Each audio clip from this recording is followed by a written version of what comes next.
Agenda is acceptance of the agenda. So moved. Second. All those in favor? Aye. Thank you. The first item on the agenda is an accessory dwelling special permit for 113 Arbor Way Drive. I think we're going to have we have a letter for that. We have an email for that, The asking applicant has asked for a continuance. to August 28th at 8:30. We don't have a motion? So moved. Go ahead. Oh, no, do you have a motion to read, Richard? I don't know. Oh, well, in that case, I withdraw my motion Ad hoc in motion. favor of Richard. That's Oh, okay. I get to read it, okay. I move to accept the applicant's request for continuance of the accessory dwelling public hearing until August 28th, 2014 at 8:30 PM. This concerns an accessory dwelling special permit request for 113 Arbor Way Drive. Second. All those in favor? Aye. It has been continued. Can I assume you're here for the Form A? Yes, yeah, Would you like to move to the head of the class? love to. That would work for us, too. I Step bet. on up. You- Get ready to move. I'm ready. Okay. Why don't you tell us what you want to do? I think the board had approved the revision of the lot line that went to land court. They approved it, and now I guess the Mylar has to come back to you again to sign off again. Process, Karen, I think? Sounds about right. Yep. Yeah. Laura, any comments? No, it's a land court plan, so it's a little more involved, but all the lots except lot 15 are already in existence, Are already in existence? already exist. Yes. 15 is the two lots that were merged together by my house. Yeah. Yeah, so it has to show all these other lots because that's what land court wants, but it's in fact really just creating one buildable lot, which you already approved back in March, Which is lot 15. which is lot 15. So it's, and the way is, it's an existing, dirt driveway. It's a Form A lot on the street, Man Hill. Okay, no, I'm talking about the access to 31 Man Hill. Oh, my house, yes. It's Yeah, an because that existing- changes the frontage for that lot a little bit. Because it takes away the frontage on Man Hill and it puts it onto the road. Right, okay. But I think you all talked about that when this came in March, and you were satisfied with it. Yep. Questions from the board? Motion? Is there one? Yep. Okay. Do I need to sign 3 copies plus the Mylar? Well, yes, it's a motion. It's- Okay. I move to endorse, as approved, under the subdivision control law not required, a land court plan of land on Man Hill Road in Scituate, Massachusetts, Assessor's Lot 27-6-39, and 39A Land Court Certificate 114607, and Plan Number 12766A, prepared by Outback Engineering Incorporated for applicant James and Linda Brennan, dated 7/9/2014. As the division of land is not a subdivision because it shows a change in lot line which does not alter the existing frontage as required under the Scituate zoning bylaw. Frontage is provided on Man Hill Road and an unnamed way shown on a land court plan dated May 7th, 1928. The board makes no finding as to the existence of the way on the ground prior to the adoption of the subdivision control law in the town of Scituate, or to the adequate width, grade, or construction of the unnamed way as required for creation of additional buildable lots or changes in frontage.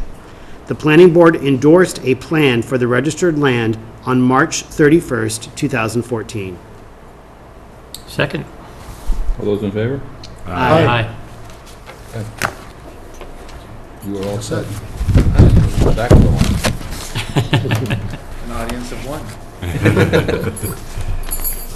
What I'll do is I'll probably sign them later tonight, so you can probably pick Pick them them up up tomorrow. tomorrow? Okay, great. Thank you very much. You're welcome. Thank you. Thank You're you. welcome. I wish they all could be so simple and non-controversial. So far. Yeah. It's gonna, may ramp up. Want to do accounting and bills, minutes? Yeah, we have accounting, but no minutes. Do we have seconds?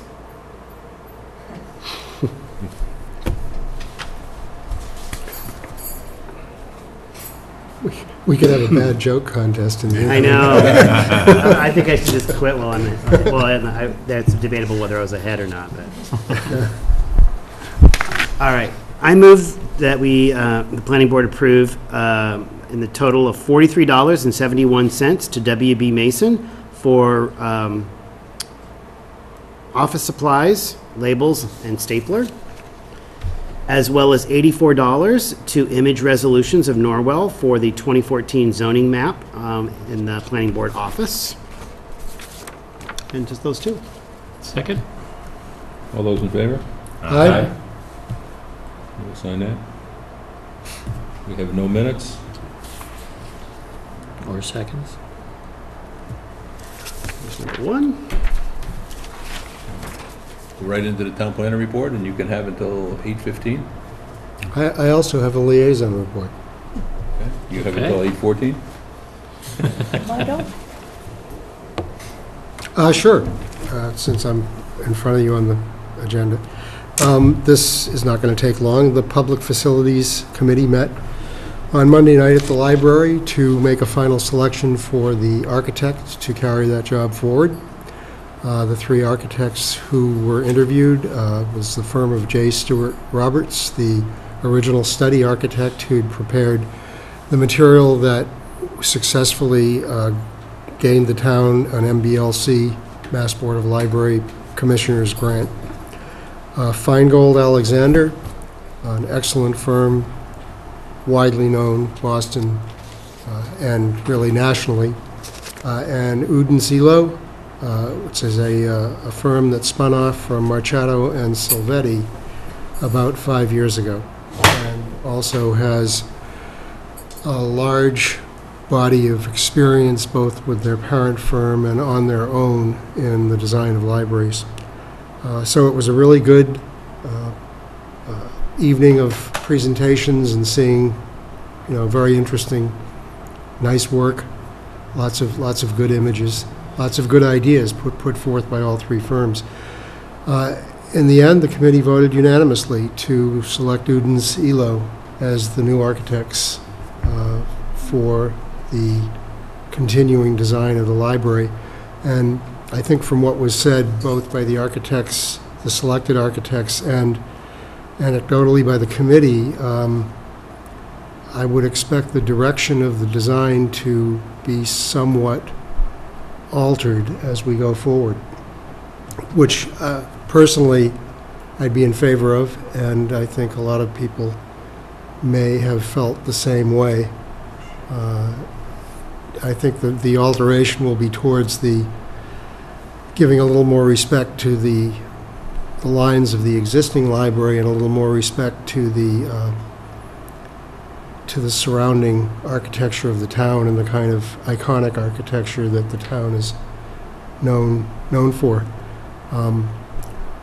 So not that the first part of the design process was not done well. It certainly was. It's very few libraries across the state were able to get this grant, and Scituate Roberts' firm did a very good job with that. And it was a close debate as to retaining them or going forward with one of the other firms, both of whom were qualified, and all three firms gave very good presentations. So I guess that's probably enough, but I think we're in a great spot.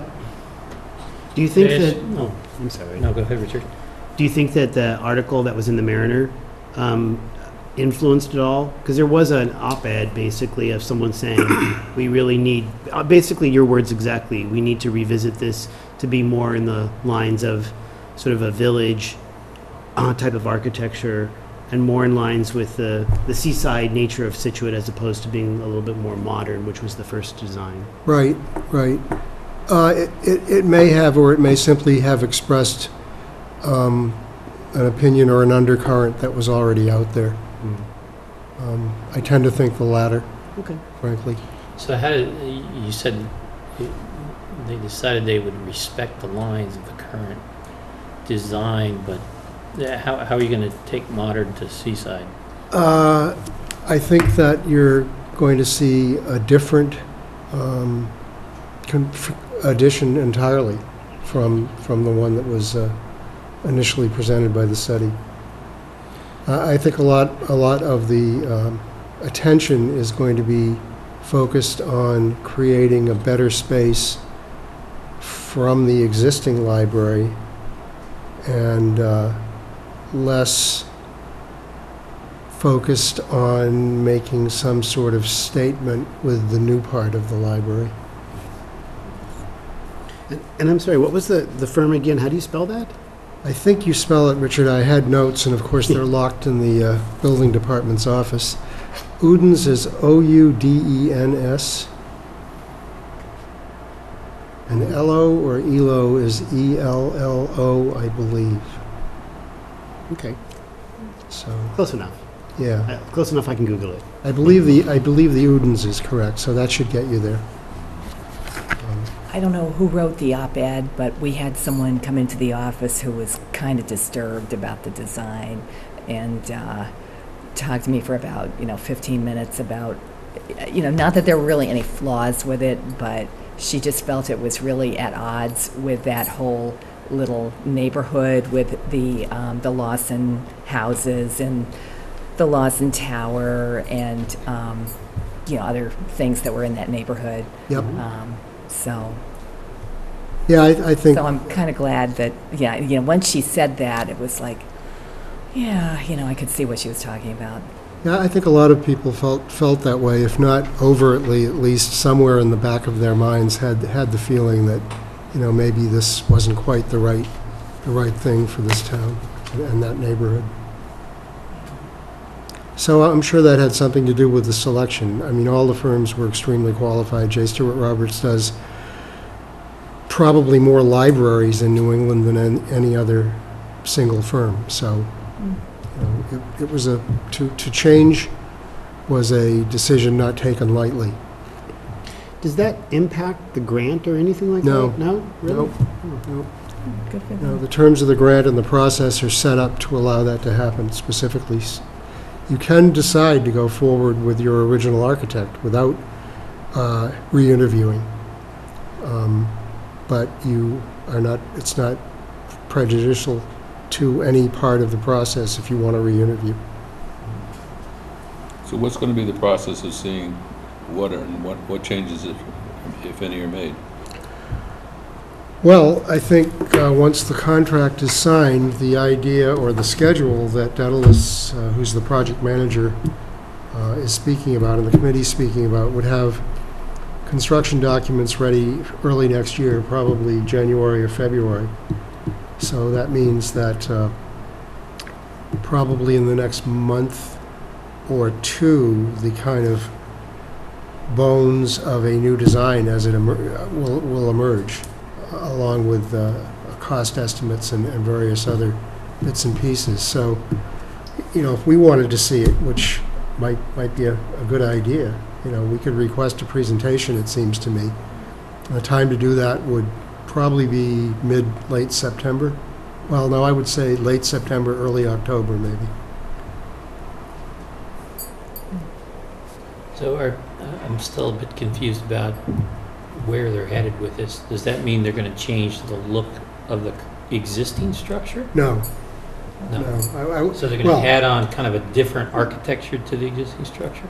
No, I think the concept, and I'm putting words in somebody's mouth who I don't even know, would be to sympathize with the existing structure with any new construction. So, if the existing structure is changed at all, it may be by for instance, inserting a skylight into the center of the building. So the roof form will still be the same, but there'll be a skylight or clear story or something going on. I wouldn't suspect the exterior of the existing building is going to change too much, but what will be added to it will be sympathetic, will look more like a composition that was built all at the same time, as opposed to two things that were built 40 years apart. And I think that's the right way to go.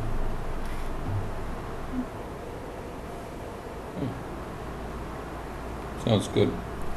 Because I've had several calls about the new look of the new library, Right. which maybe, the feeling is that it may be very nice to stand alone by itself, but where it's located, it seems to be inappropriate design-wise. Yep. So, but here's a chance for public input. Okay. Town planner report, no? Okay, couple of things going on. Tricia has hired, well, we haven't hired them, but she's decided that she can hire, doesn't have to go through the selectmen, the two of the three firms that you interviewed for the consulting engineer position, which is Environmental Planners and Merrill Engineering. So we're going to have 4 firms on board, which is, I think, going to be a really good thing, particularly with the Goulston property ready to develop.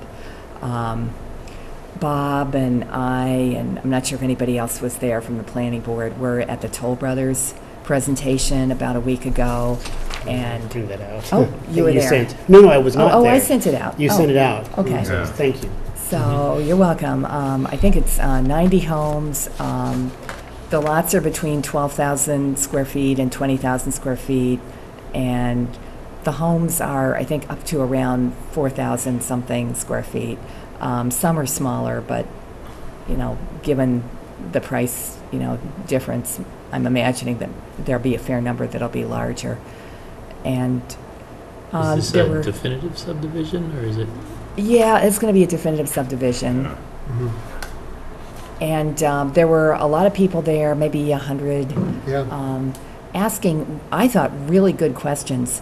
There was a big discussion about sewer and whether it was fair or not fair for people that had been waiting a long time to get bumped by this big project. And it looks like there's a pretty good chance that's going to happen because the fees are pretty massive for something like this. And they can go right to fixing the inflow and infiltration into the, into the pipes. So we'll get more capacity. At least that's the theory. And I guess it all makes sense. So the money will go directly to that, since Toll Brothers will be making all the sewer connections. There won't have to be any costs absorbed, by this development for sewer. So that was one big discussion. The other big discussion was the environmental contamination, and they said Toll Brothers said they had really done a lot of investigation into that, and they felt they could clean it up, well, not just to the minimum standard, but beyond that, so that people would really want to buy homes there, which, they understood was something they would have to do. Had they identified what the issues were? Talk about it? Well, there were people from the audience talking about some kind of a fabric manufacturing there that involved the fire-resistant fabrics and the chemicals. They thought the chemicals were the ones that were used in making that.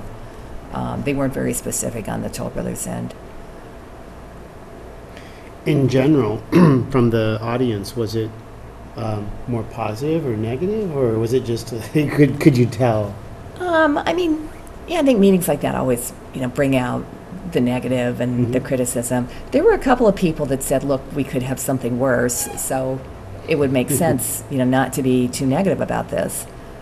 There's one person in particular who used to be the chairman or the president or whatever of the Proving Grounds group, which had been a citizens group that had been very critical of the 40B that was proposed. So she kind of said, she was the one who said, well, maybe we should all really consider accepting this.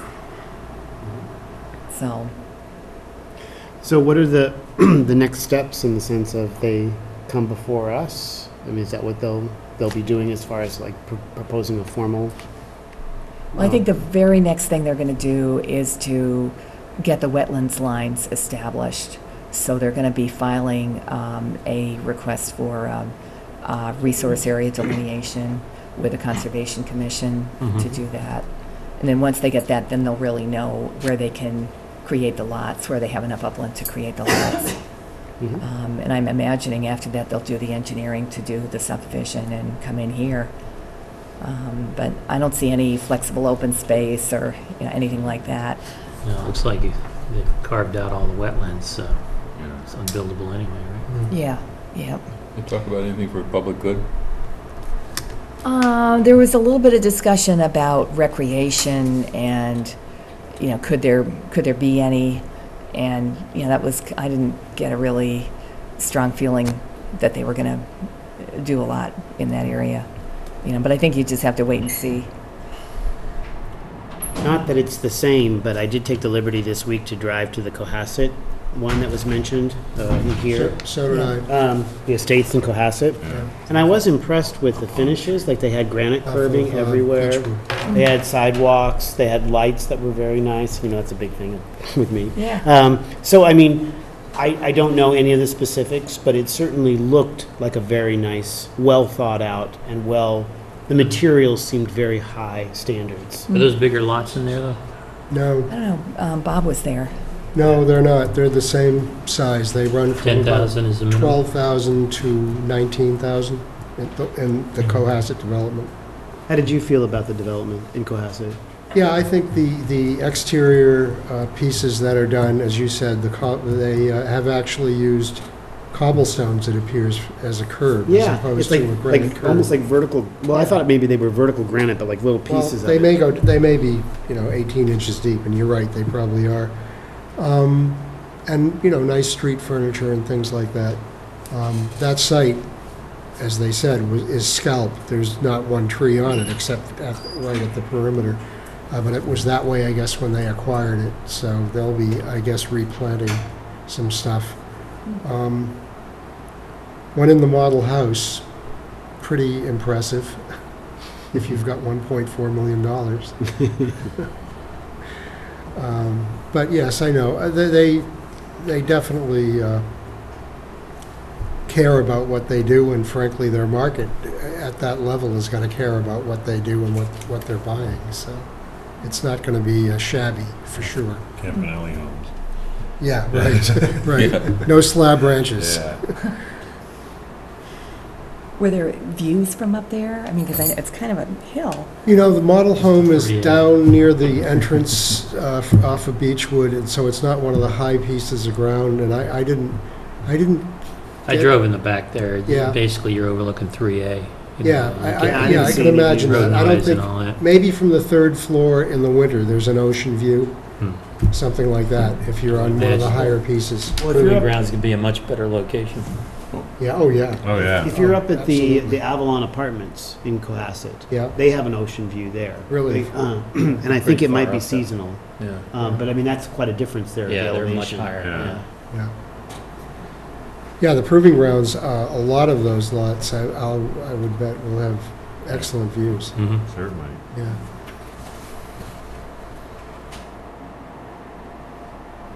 And so I'm just curious, was it a couple hours, or like people had a chance to discuss, or Yeah. It was a more like couple 7 hours. to 9, yeah. Yeah. they just sort of presented their ideas, or what this? Yeah, they had the whole team there. They had maybe, it seemed like about 10 people there. They had, some of them were the local representatives, Bill Ornberger, Jeff DeLisi were there, Paul Maravito. Yeah.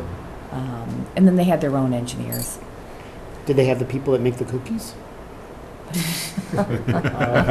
Stop. No, but they had wonderful food. They did have food, and even if you Oh, just wow. grabbed a few things on the way out, it was Yeah. pretty good. Really, really good. That's good. Yeah.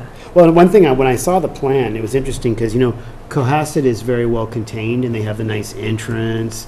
This is like a little bit less contained. I don't know that if they'd have, I suppose this would be like the main entrance here, but Either that or the Hadley one. That's the only or the, entrance, is it? Well, there's another one on Tilden. Tilden They Road. have to have Oh. two, Mm. to and then this kind meet the of regs. is off the, Yeah, I This didn't little even know that piece was here. part of it Off over the there. yeah, beat. it's sort of weird. This, Mhm. and then this across the street is Yeah. also a little bit weird. How low is that stuff? That's okay, right along Hadley. Right along, Right along yeah. Hadley is fine, but then it drops into a swamp pretty Yeah, it looks fast. like Yeah. it, Well, and if I remember right along Hatherley, it's all kind of like scrub brushy trees or, Yeah, there's Yeah, some old concrete concrete slab, slabs and yeah. Yeah. paving roads. and Yeah. What? It's- Before they had that blocked off, I actually learned how to drive on that little stretch of pavement down there. Oh, really? Yeah, But I mean, it's not the most scenic even right. I mean, yes, the views are scenic, but the actual Oh, yeah. brush is kind of looks like it needs Right. some. I don't think there are any trees in there. Yeah. no, it is, It's all it's scrub. It'll- No, it's too bad. It's probably not quite enough room to put some kind of a road back here so that they wouldn't all have to have their driveways on Hadley, but Well, there kind of is a, that. well, there's a Maybe there's stretch of some there's a existing- stretch of pavement back there. I don't know if it's officially a Well, road or Goes from not. Actually, 6th there's to a- 7th. Yeah, you Yeah, can get in there yeah, from first- 6 I know and it feels 7. like halfway Right. or something. It says Norwell Terrace. That's the name. They've got a little. Oh, well, yeah, I wasn't sure if that went all the way down here. I wasn't sure what this kind of island was, if that was some kind of a stormwater detention area or something. Did they talk about timeframes when they're looking to, People asked and they sidestepped. They did say, though, they were hoping to be before the Conservation Commission in August for the first ANRAD Yeah, meeting, so they're moving. soon. how did they get the word out? I mean, I think I forwarded you the notice that I received, a copy of. I don't know. They must have an abutters list that they need for the Conservation Commission, so they could have used that. They have been working on a butters list down the assessor's office. I think that request came in earlier in the summer. So I don't know if it was like 100 foot or what, but they were working on it. I think they have to have 100 foot for the Conservation Commission.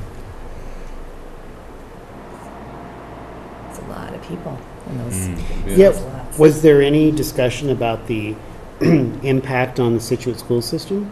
I mean, Actually, there was, and there was a question about what have you done for other towns in terms of mitigation, which I don't remember there being a direct answer to that one. No.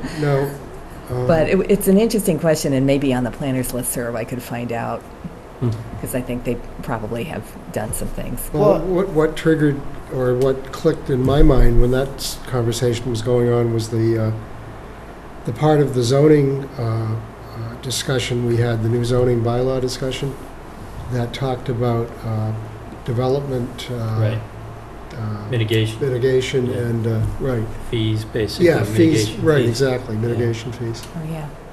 Other towns do get those kinds of things, Yeah, so, excuse me. I know there's been some concern that Tricia has brought up, that we're getting 90 units, and now we're going to be that much more behind on the 10% affordable, because, we're not getting any affordable, right. so, Well, and I mean, I was thinking also about when we got the presentation about the school system, they were projecting ahead in the next, well, I can't remember if it was 10 years or 20 years, but actually enrollment was going to be decreasing, and that's one of the reasons where they were planning this, and I don't know if this would impact or change those numbers, Yeah. or, I don't know. Yeah, the I asked the tax same thing, impact? Richard, yeah. okay. Did they come up with a number there? I don't think they did. 90 I mean, there'll be lots. sort of a shot in the arm with the taxes, but then over time, it's going to be offset by the school costs that just, Mhm. um, And Presumably services. that's why they pay taxes, right? Yeah, But then you well, did say yeah. it could be a boon to the sewer system to fix some of the initial things you were saying, potentially, or? Well, I think they're going to take advantage of that boon by connecting. So the space that, gets created or, that's preserved, they're going to use a lot of that space. How does Well, it they're get going to use created? a portion of it. Actually, not necessarily a lot of it. They'll use a portion of it How's it getting created? by plugging holes in the existing sewer lines where groundwater gets in, Who's or, going to do that? Toll Brothers? no, the town's going to do that, but they're going to essentially provide the money for it, because The town's doing it now, but under the. Yeah, they'll Yeah, be the able, water they'll be able to But it's a ramp it up pay-as-you-go. So fast. they're making an investment in the town sewer infrastructure.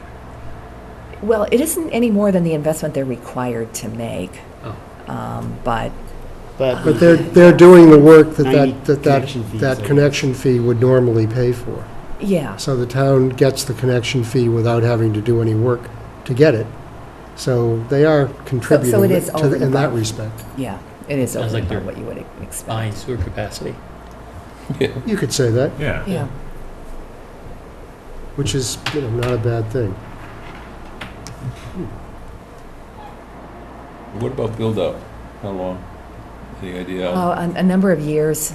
It's not going to be, it's not going to be 1 year. I don't think it's going to be 2 years. I think it'll It's be- market-driven, interestingly, they said that anyway. They don't build too far ahead on spec. They actually like to have orders before they'll start a house.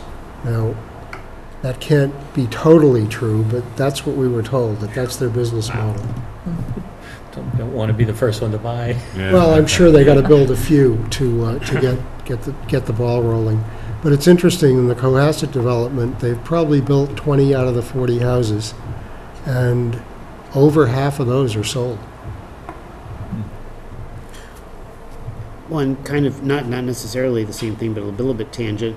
Like I drove by, the same day I was driving through this, I went to Evangeline Drive, Tilden Estates, because I hadn't been back there in a while. And I believe all of those houses, except for one, is under or is almost Yes, complete. yes, exactly. One. That's exactly what I did, as a matter of fact. Great minds think alike. It's true. And those houses Go are, by Curtis too? I did. I didn't, no. But I was very interested. Those houses were larger than I had visualized when we permitted that development. And those are as large as the ones in the Cohasset, seemed to me. Yeah.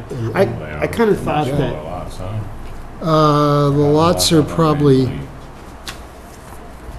probably at the low end of the Toll Brothers lot areas, Yeah. 12,000 square feet. Yeah. The houses are pretty close together, Yeah. because they are large. but I thought at one point Steve had told us that all of those lots were under agreement. So maybe they haven't started that one house there. There's one, I believe, that's not started yet, or the foundation's there, maybe. I'm trying to remember now. Maybe, I thought they were all actually built, and one of them had a for sale sign out in front of it, but all the houses were actually there. All the way up the cul-de-sac, Yeah, as you're going straight to the left, uh-huh. there was like a kind of a pie-shaped one back there. I think that one was either under construction or foundation Okay, or something. I could be But- wrong. But pretty much it filled in pretty quickly. Nice. So, On the construction front, in a couple of other developments, we had the pre-construction for the Glen, which was the development that was done back in 2009. It was, the planning board approved it. That's the one on Summer Street that, has the 5 duplexes. Yep. And he's going ahead and building it just the way it was laid out, with these 5 duplexes, which some people have said wasn't really marketable, but, he's doing it. So we had that pre-construction. He has to do a turtle sweep that I think has been done. It's right around the corner from 214 Clap Road, where, they had another turtle sweep, and people from Natural Heritage coming out and checking the barriers and all of that, or having a consultant do it. I'm sorry, probably not the people from Natural Heritage. So that was done, and then 305 Country Way, we were supposed to have a pre-construction this week, but they hadn't done some of the things that they were supposed to do. They hadn't put up some of the money for the inspections or, done a bunch of other things. And now what's happened is they have come in requesting a building permit just for one house on the whole property. So it's not quite clear if it's really going to be just that one house or they're just starting out with the one house. But it looked to me like there were a lot of potential issues with that the stormwater basin was going to be constructed, but there wasn't going to be any operation and maintenance plan in place. There wasn't going to be a homeowners association that would take care of it. It just was a little bit, a lot of things just kind of hanging out there without much backup. So I put that all in a memo, which I'll, circulate around, but I basically said, from planning, wasn't going to quite sign off yet. And Was the building permit or the location of the house in the location that one of the lots we approved, or was it in something Yeah. completely different? no, which it was, house it was was the it? back lot. It was the back lot, Okay. Lot 3, that was the lot at the end of the road. They didn't show the front of the lot, so you can only assume that the driveway is going to go where the road is, which, is probably a good assumption, but, you want to see a plan showing that, and... It's the one that we needed to make sure they were in the no-touch zone either, right? Yeah, yeah, there was all of that, so... So anyway, we'll see what happens with that. Well, and I saw that as driving by Curtis, that Blanchard Farm Road, is that correct? Yeah, yeah, yeah. I'm trying to remember if it was road or lane. Yeah, that Is it Blanchard Lane? Farm Lane? I think so. Okay. Yeah. Anyway, that was under construction, it looked like. Yep, yep, yep. I think that's going ahead nicely, and they've got Amory as the consulting engineer, so, yeah. Any update on Stockbridge Woods? I mean, I keep driving, and remember, what was it, about a year ago, they'd come to the design review committee with new plans, and they were going to start that, they thought, pretty soon. There's been no activity that I'm aware of on that, correct? No, there's been kind of behind-the-scenes administrative kind of activity, but not like real on-the-ground activity. Okay.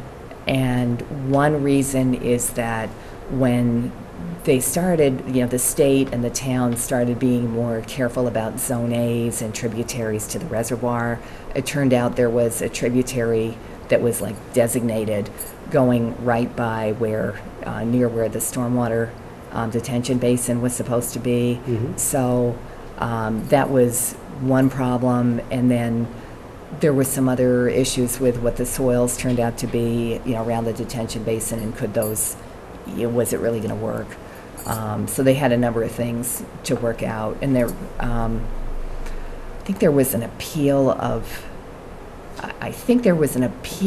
DEP's approval, because DEP had approved this even though they have the regulations about the Zone A's, and it looked like those regulations weren't being followed. So, Is that still in an appeal process? Or is it I'm decided? not sure. I think so. I think there's some sort of adjudicatory hearing or, high-level meeting that's supposed to take place, or right about now, or it may have already taken place, but that's just a general idea of, Okay, so it's moving forward, but just like you said, behind the scenes. Yeah, I don't, do you want to add anything on that one? 'Cause, The one I want to talk about is, I want to say it's James Landing, but it's not. One where they owe us the Oh, apartments. Riverway, Riverway. Yeah. where they have the sign that says, Retail. commercial space available. Yeah. Or, I think it would be worthwhile to write them a letter and ask them to grace us with their presence. okay, It's been Okay. a long time. yeah. Well, they came in and they told us they were going to be starting in this, That was last spring. year. Last year, yeah. Yeah. Maybe 2 years ago now. I'm trying to remember. It's close to 2 years. But I think that they have the sign where it's for sale. Yeah, they're trying to sell it off so somebody else can do it. Yeah.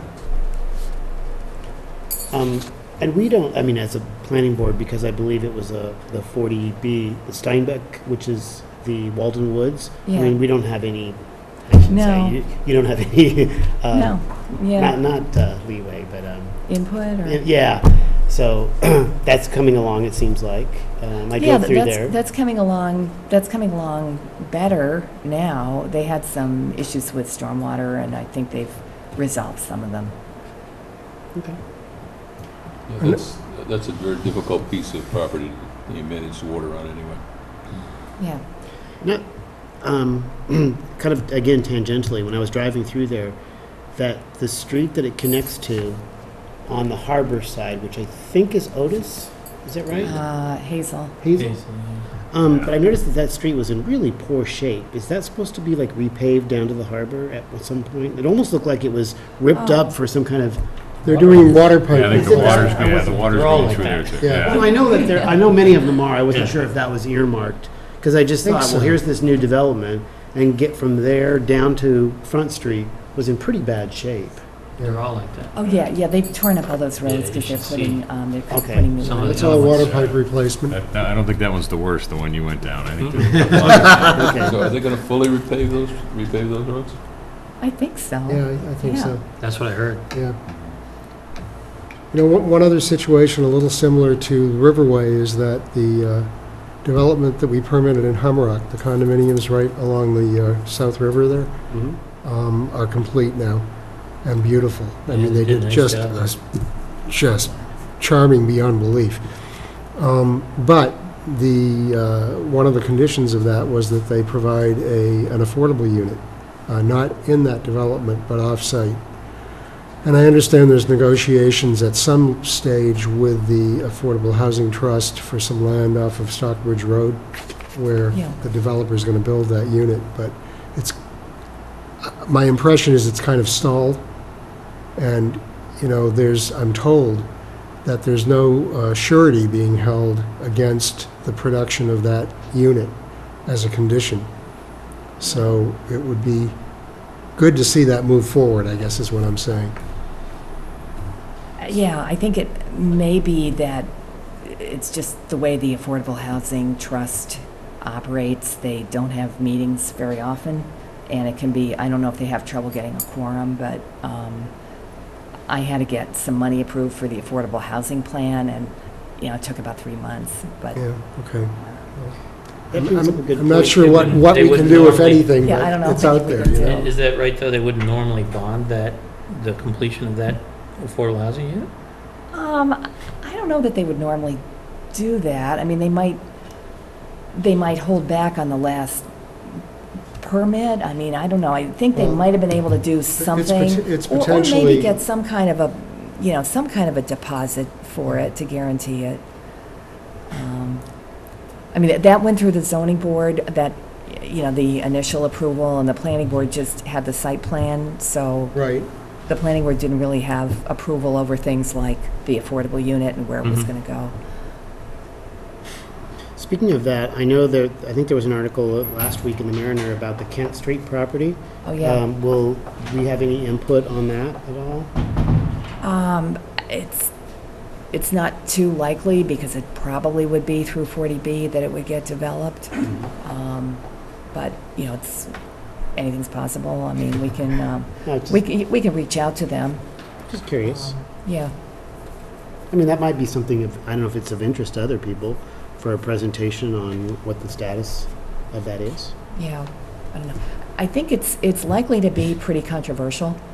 I mean, I think whatever has been done on that property has been. Mhm.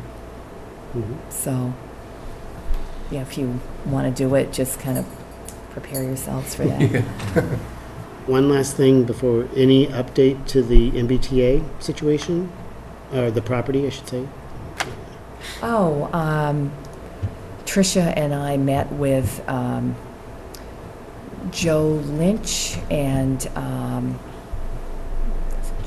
Joe Lynch and Terry Conroy, I believe, were the two people, and there really wasn't a lot more information than, you know, what you already had, Okay, so. thank you. We wanted to jump into this, I'd give a 30-second recreation liaison report. Go for it. The camps are going well. They we're praising those 2 lifeguards that got the recommendation from the selectmen. They also had to fire a lifeguard for, I don't know whether he was selling beer or handing beer out of his car while police were doing a sting for that exact same thing. So he's no longer employed by the town. The skateboard park, I guess that's all been approved. They're just waiting for designs now. It's affected a little bit by the gates moving, so they don't know whether they want to do it now or see if, that way nobody's parking anything on it or near it or anything. And then there was a little more talk about maybe some fields on the 3A corner of, Ellis? yeah, the backside of the Ellis estate. So Paul Sherry and a couple other guys, we kind of kicked that around a little bit, but that was about the extent of that. I think there's a great opportunity up there for that. Yeah. Okay, anything else? Which brings us to 8:15. The next item on the agenda is the scenic road hearing for 483 to 495 Country Way. The applicant K&E Construction. Introduce yourself and tell us what you'd like to do. Good evening, Kevin Grady from Grady Consulting, representing the applicant. I'm here along with the owner, Brad Merritt. As you indicated, the application before you is a scenic road application. We have a proposed single-family dwelling off of Country Way. We need to access that across the frontage where there is stone wall remains. We're proposing to remove 12 feet of the stone wall to access the public way, Country Way. I didn't even know the wall was there. I've surveyed the property. It's pretty overgrown and the wall isn't really, and it's not really a classic line stone wall. There's a rock space, a rock, and I think it qualified, so we're here to, we submitted the application because, it is scenic road, its stone wall remains, so we just really want to access the way. We aren't proposing to replace anything or add to it there because there really isn't anything to add to. I don't know if you had a chance to go by. I took a look at it, but Just the pictures, yeah. so just wanted to put that before you, and that's the plan. Good, thank you. Laura? There really wasn't much there, just sort of an occasional rock or two, stone or two. So it almost seemed like, they might not, they did have to come in, but it seemed like a little bit more of a formality than some of them. So didn't seem like a big deal. After you make the driveway, was there any thought about, assembling more of the stones or into a wall configuration or not? Just curious. We hadn't had a discussion about that, so I'm not sure, honestly. The developer's not here with us tonight. I don't know, Brad, do you have any thoughts on replacing those walls that's in front of, your house? And, they do provide some aesthetics, so we could move a few. There's no semblance of a wall, i.e. height, left. Any wall that might have been there in the 20s and 30s has deteriorated and basically sunk into the dirt. I don't even know if there's enough field stones there to reclaim to build anything up, frankly. I like stone walls, but that would be kind of pretty low on my priority list to try to drag out some old field stones and put them up.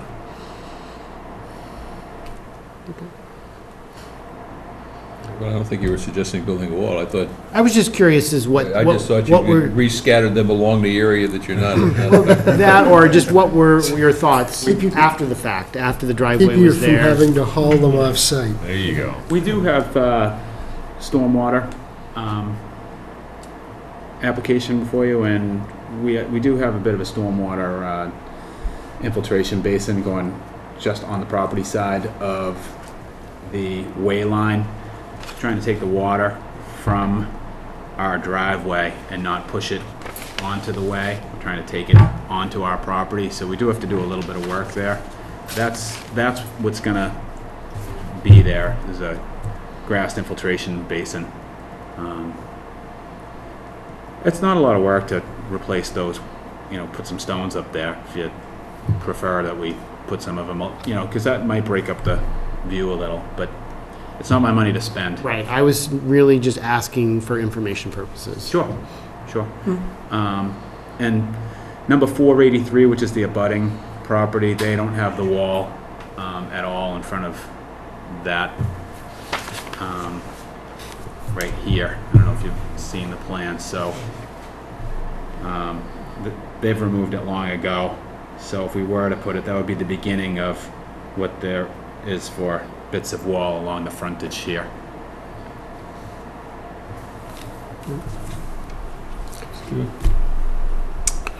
Yeah, I don't really have any comments on it. Sounds like there's not much left to speak of. No. And it's probably a little overkill to haul in rocks to rebuild the wall that's gone long That ago. wasn't there in the first place, right?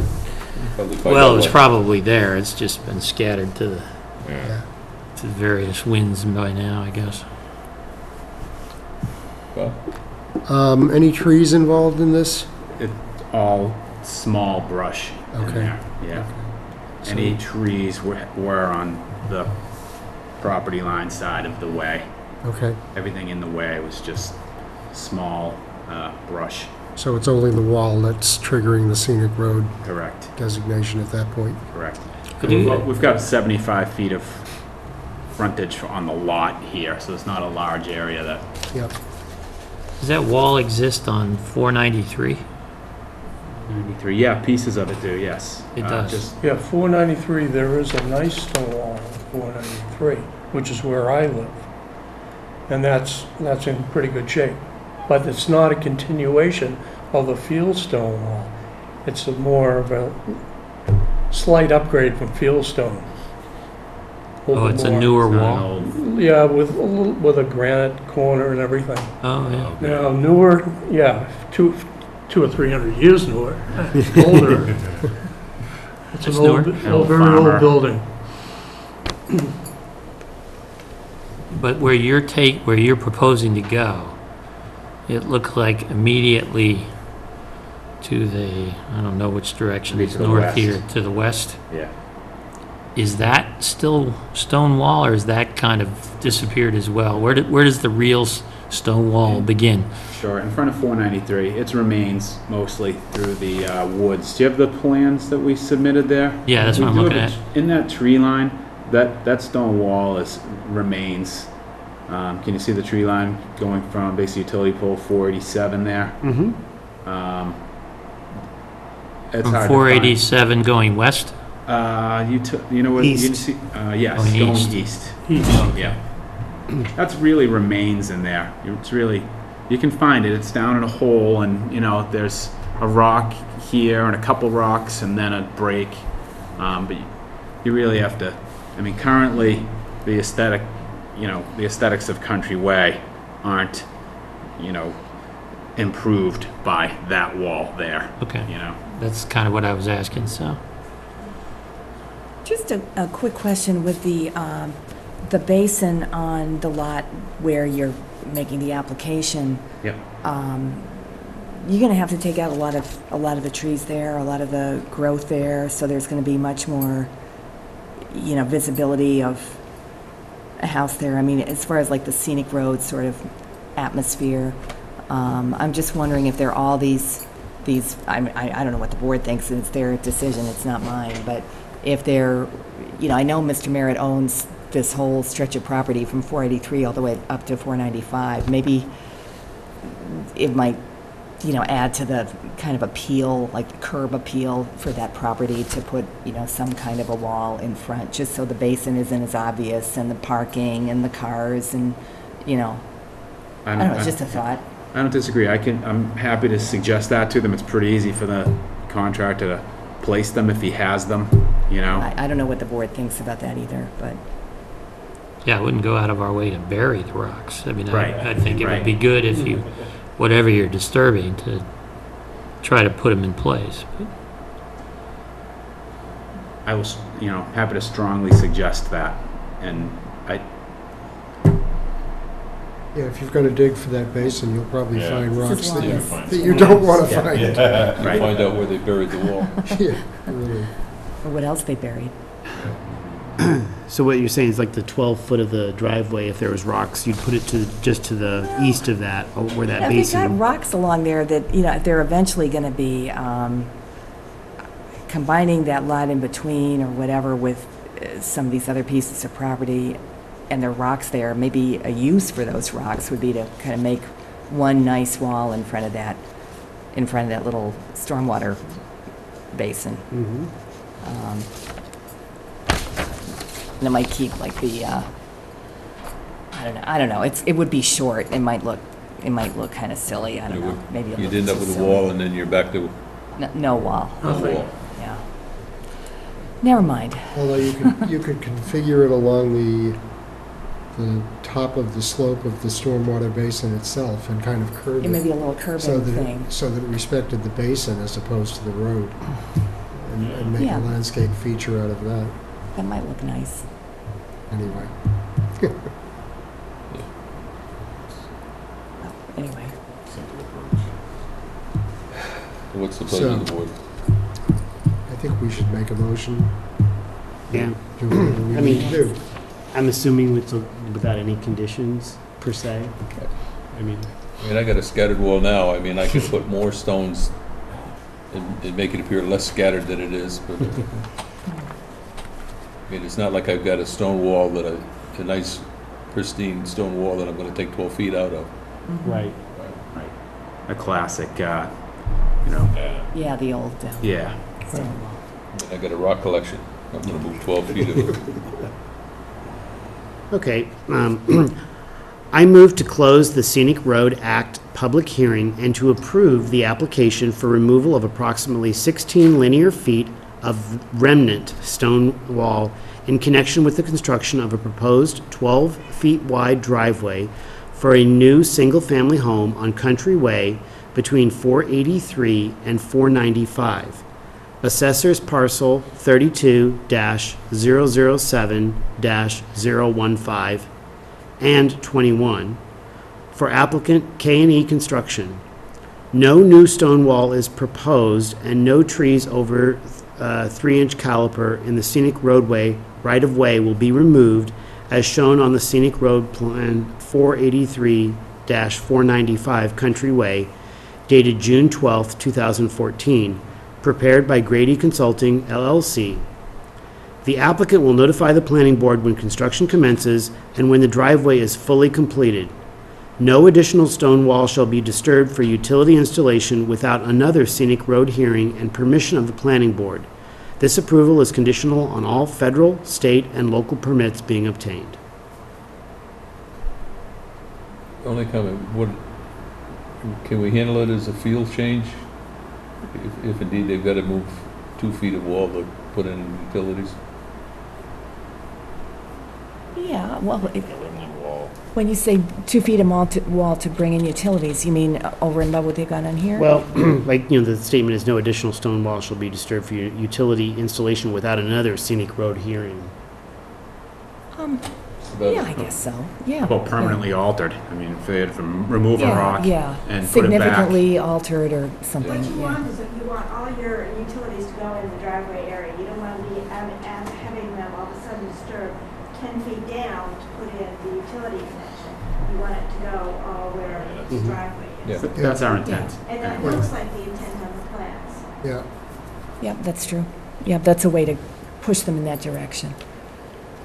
So is that okay, the language? Unless approved by the town planner? How about that? Okay. Okay, no additional stone wall shall be disturbed for utility installation without permission from the town planner. Okay, sure. This approval is conditional on all federal, state, and local permits being obtained. That way there, if you need to bring it to the board, you bring it to the board. If not, then you just tell them to move it. Okay, well, it sounds like unless it's something really huge, which it probably won't be, it's not going to be, a problem. Do I have a second for the motion? Second. Discussion? All those in favor? Aye. Aye. Thank you very much. Thank you. Good to see you.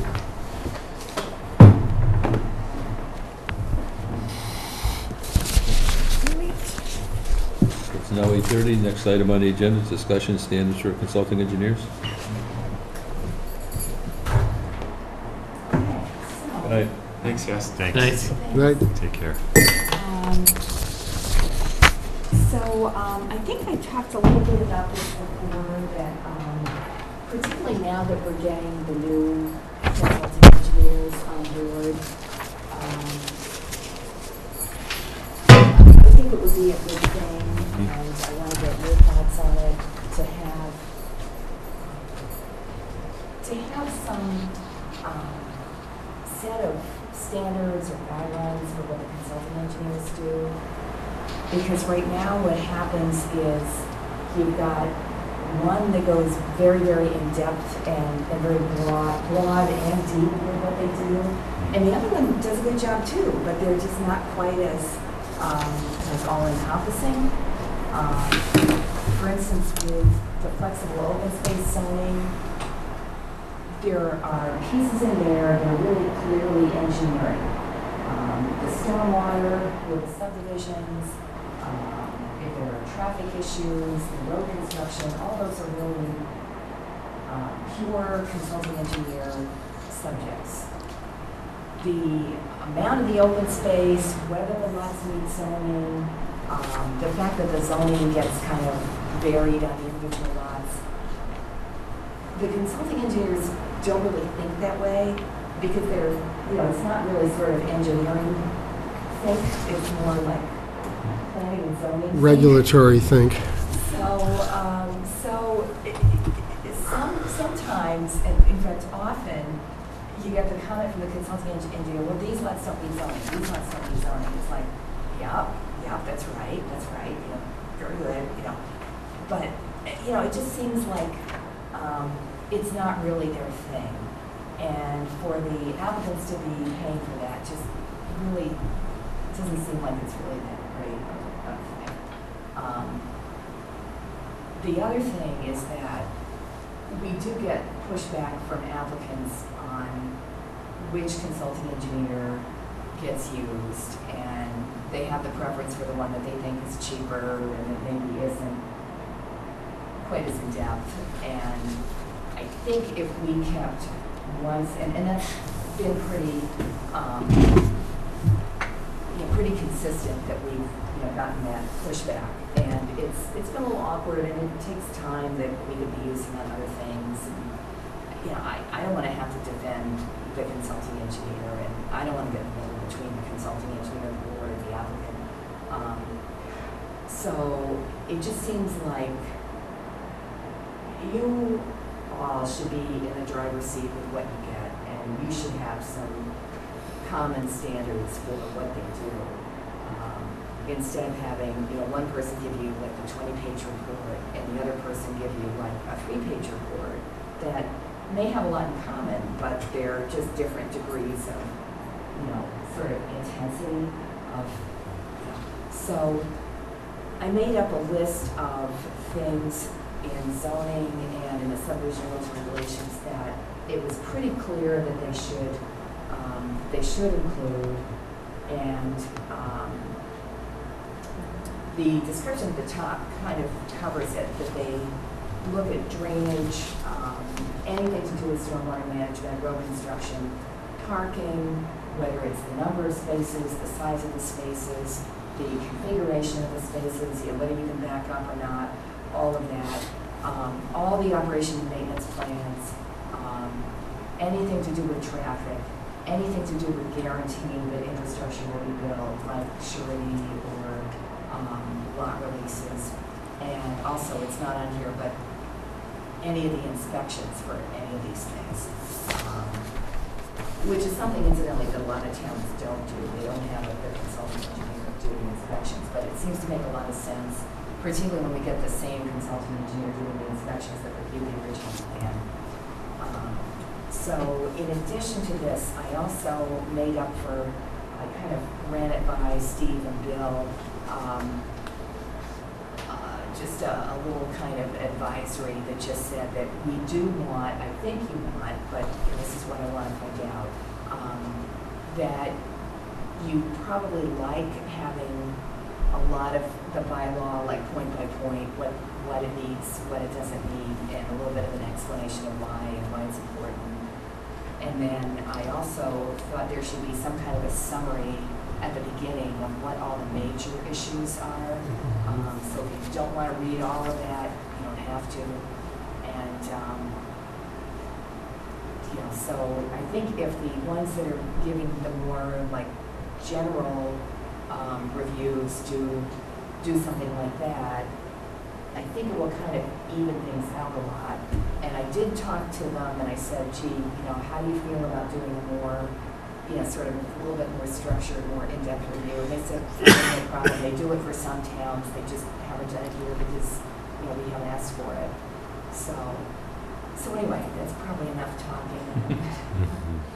I just wanted to see what your thoughts were. Is there a, since you mentioned like the summary, is there another document that you had that said like, please present, or maybe it's on here, like, a one or two page summary and then this and like basically what you just said there? I wrote it down in a memo that I did send to you two. I don't know if you remember getting it, but it was maybe like a month ago. And I forgot to make copies of it, but basically that's what it said. Okay. Yeah, I mean, definitely having that. I know some of the engineers that do the summary, it's very helpful to say these are the major issues, and you can review that. And well, particularly if you're having a problem with something, it really documents it, and I think that's a good thing. Or if there's something that you do want to deny for some reason, you've got a lot of documentation. So what happens with the stuff that's not on here? In other words, oftentimes the biggest problem is what falls in between the cracks, right? So I note that you've identified sections you think they should address, 490.3A, 4G, right? What happens with everything else?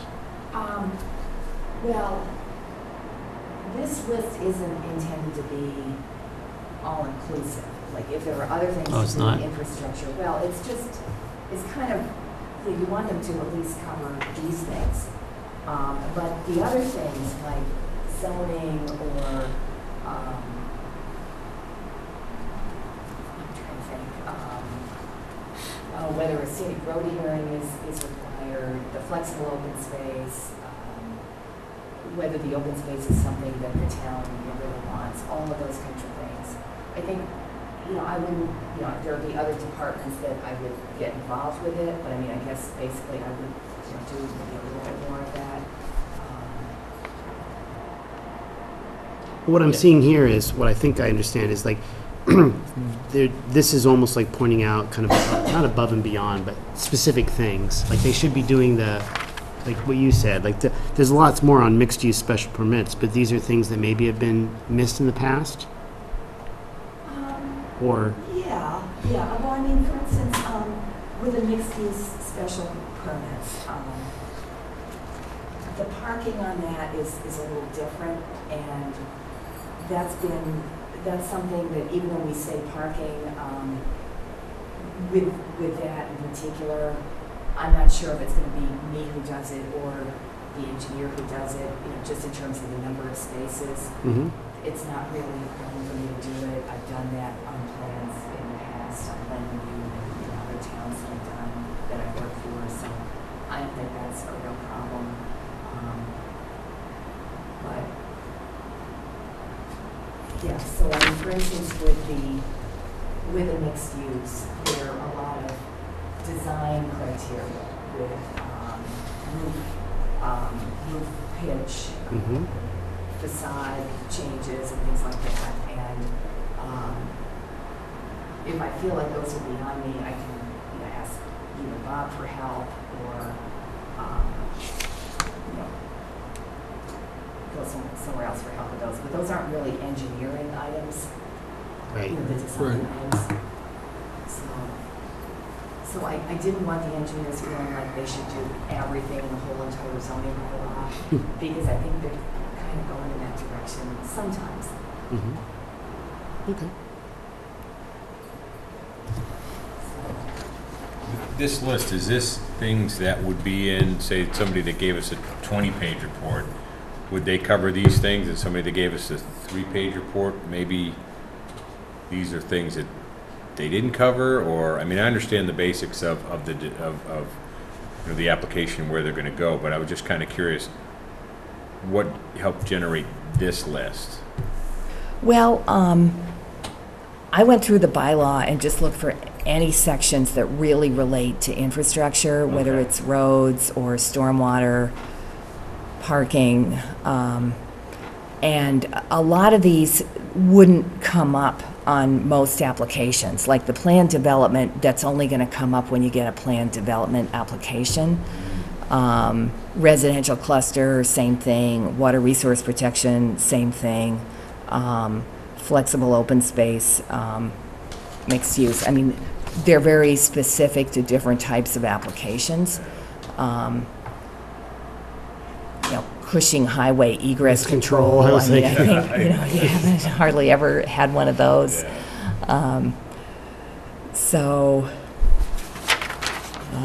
But I mean, for instance, if you just skip ahead to the subdivision rules and regulations, it's basically all of the plan contents except the landscape plan, and that's because Karen, being a registered landscape architect, it really makes sense for her to do that. The supporting documentation, all of those are engineering related. We have in the supporting documentation that if the planning board wants, you can get a fiscal impact analysis. I mean, you can get a broad range of studies, environmental studies. Those are things that, really wouldn't be up to an engineer to determine whether they're needed or not. I think they'd be more, unless you had a environmental type of consultant, but they'd be more, what does the Conservation Commission think? What does the public think?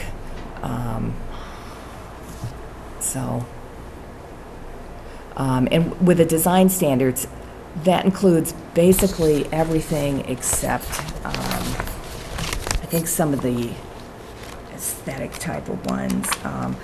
The water supply, because the water division does all of that. The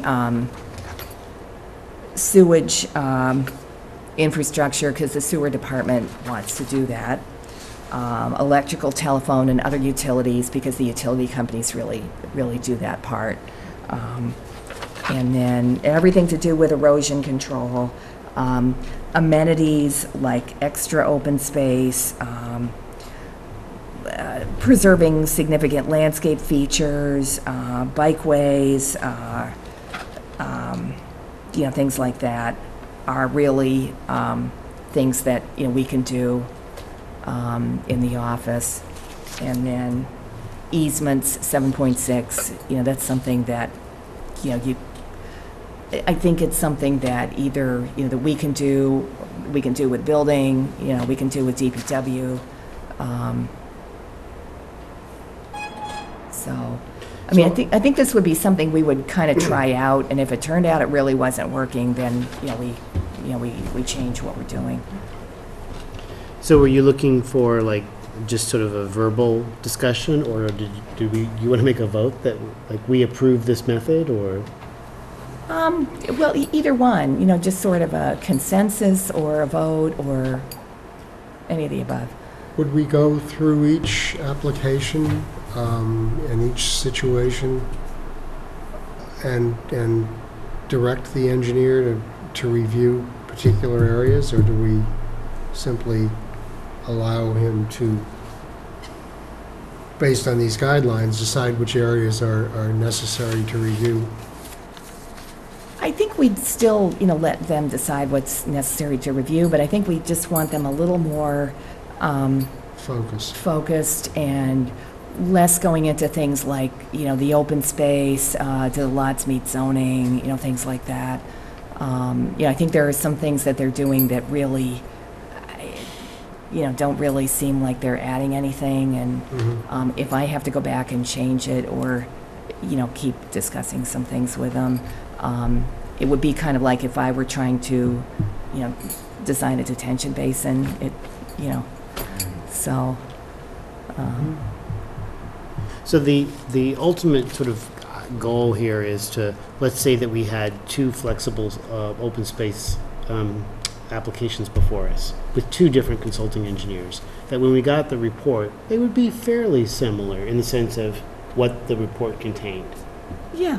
Okay. Yep, the format and, what they were talking about. Yeah, Yeah, I like that approach. A little, I think the important thing there is as you suggest, from application to application, to ensure that the full scope has been reviewed, whatever it is, right? And not that we get a partial review on one and a partial review on the other, right? And yeah, sort of picking and choosing. We want to make sure, okay, all the appropriate segments of the bylaws have been addressed, even if it all says it's fine, right?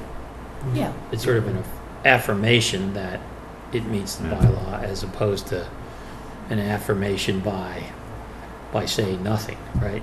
Yeah, exactly. To be more like, sort of like a proactive. It's like a checklist. It's just a approach. checklist. Yeah. Yeah. I think That's the that's applicant. the advantage of the 20-page report, which I happen to like.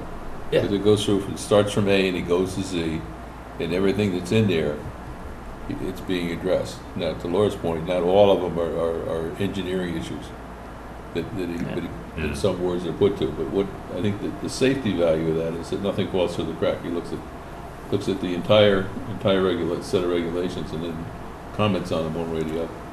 Yeah. Well, I think between me and him, you're going to get everything. I mean, that's, kind of, my job to make sure that happens. No, I have no problems at all when you come back up and the engineer is selected and it comes back up and you sit down and say, hey, I'll do the following sections of this report and you do the rest. Okay, So, I mean, that would work just for to me. be Make sure specific. that it's covered. Okay, Yeah. That way you I have, get a little hesitant when I'm going on both sides of the hallway looking for input to come back up and address. it sort of gives you a way of Because I've got 3 saying, people or 4 people now providing input. yeah, oh, when you go all around town hall? Yeah. Yeah, Or the Yeah, I don't project think gets you should- circulated around town hall. I just would like to minimize the number of people that have their hands involved in the analysis or review. well, I mean, for instance, with Arbor Way Drive, we've got a brand-new health agent. She worked with engineering to write the memo that she wrote, and, I thought it was helpful. Yeah. And if we didn't distribute the plans, we wouldn't get that, so. Oh, I agree. no, I think you have to do that. It's a question of whether, the laundry list of things that need to be reviewed as part of any particular application, that there's a checklist, a laundry list, whatever it is, and that we get through it all, right? That Yeah. we've checked all the boxes, so to speak, so we know that we're addressing each individual application the same way, that we don't end up with sort of apples and oranges because we forgot to do A, C, and F, kind of thing. Yeah. Well, I think we can structure our part of the report a little bit more and, have it more item by item in the zoning bylaw or the subdivision regulations for the things that are non-engineering, so that, you'll see how the whole thing fits together. Yeah, I think that would be really helpful. Yeah. Okay. Yeah, I mean, I think the idea of doing this to provide more consistency is a really good one. Yeah. Exactly, and once they all get chosen and they go through the process, they'll see that this is the way that Scituate wants it done now, I hope.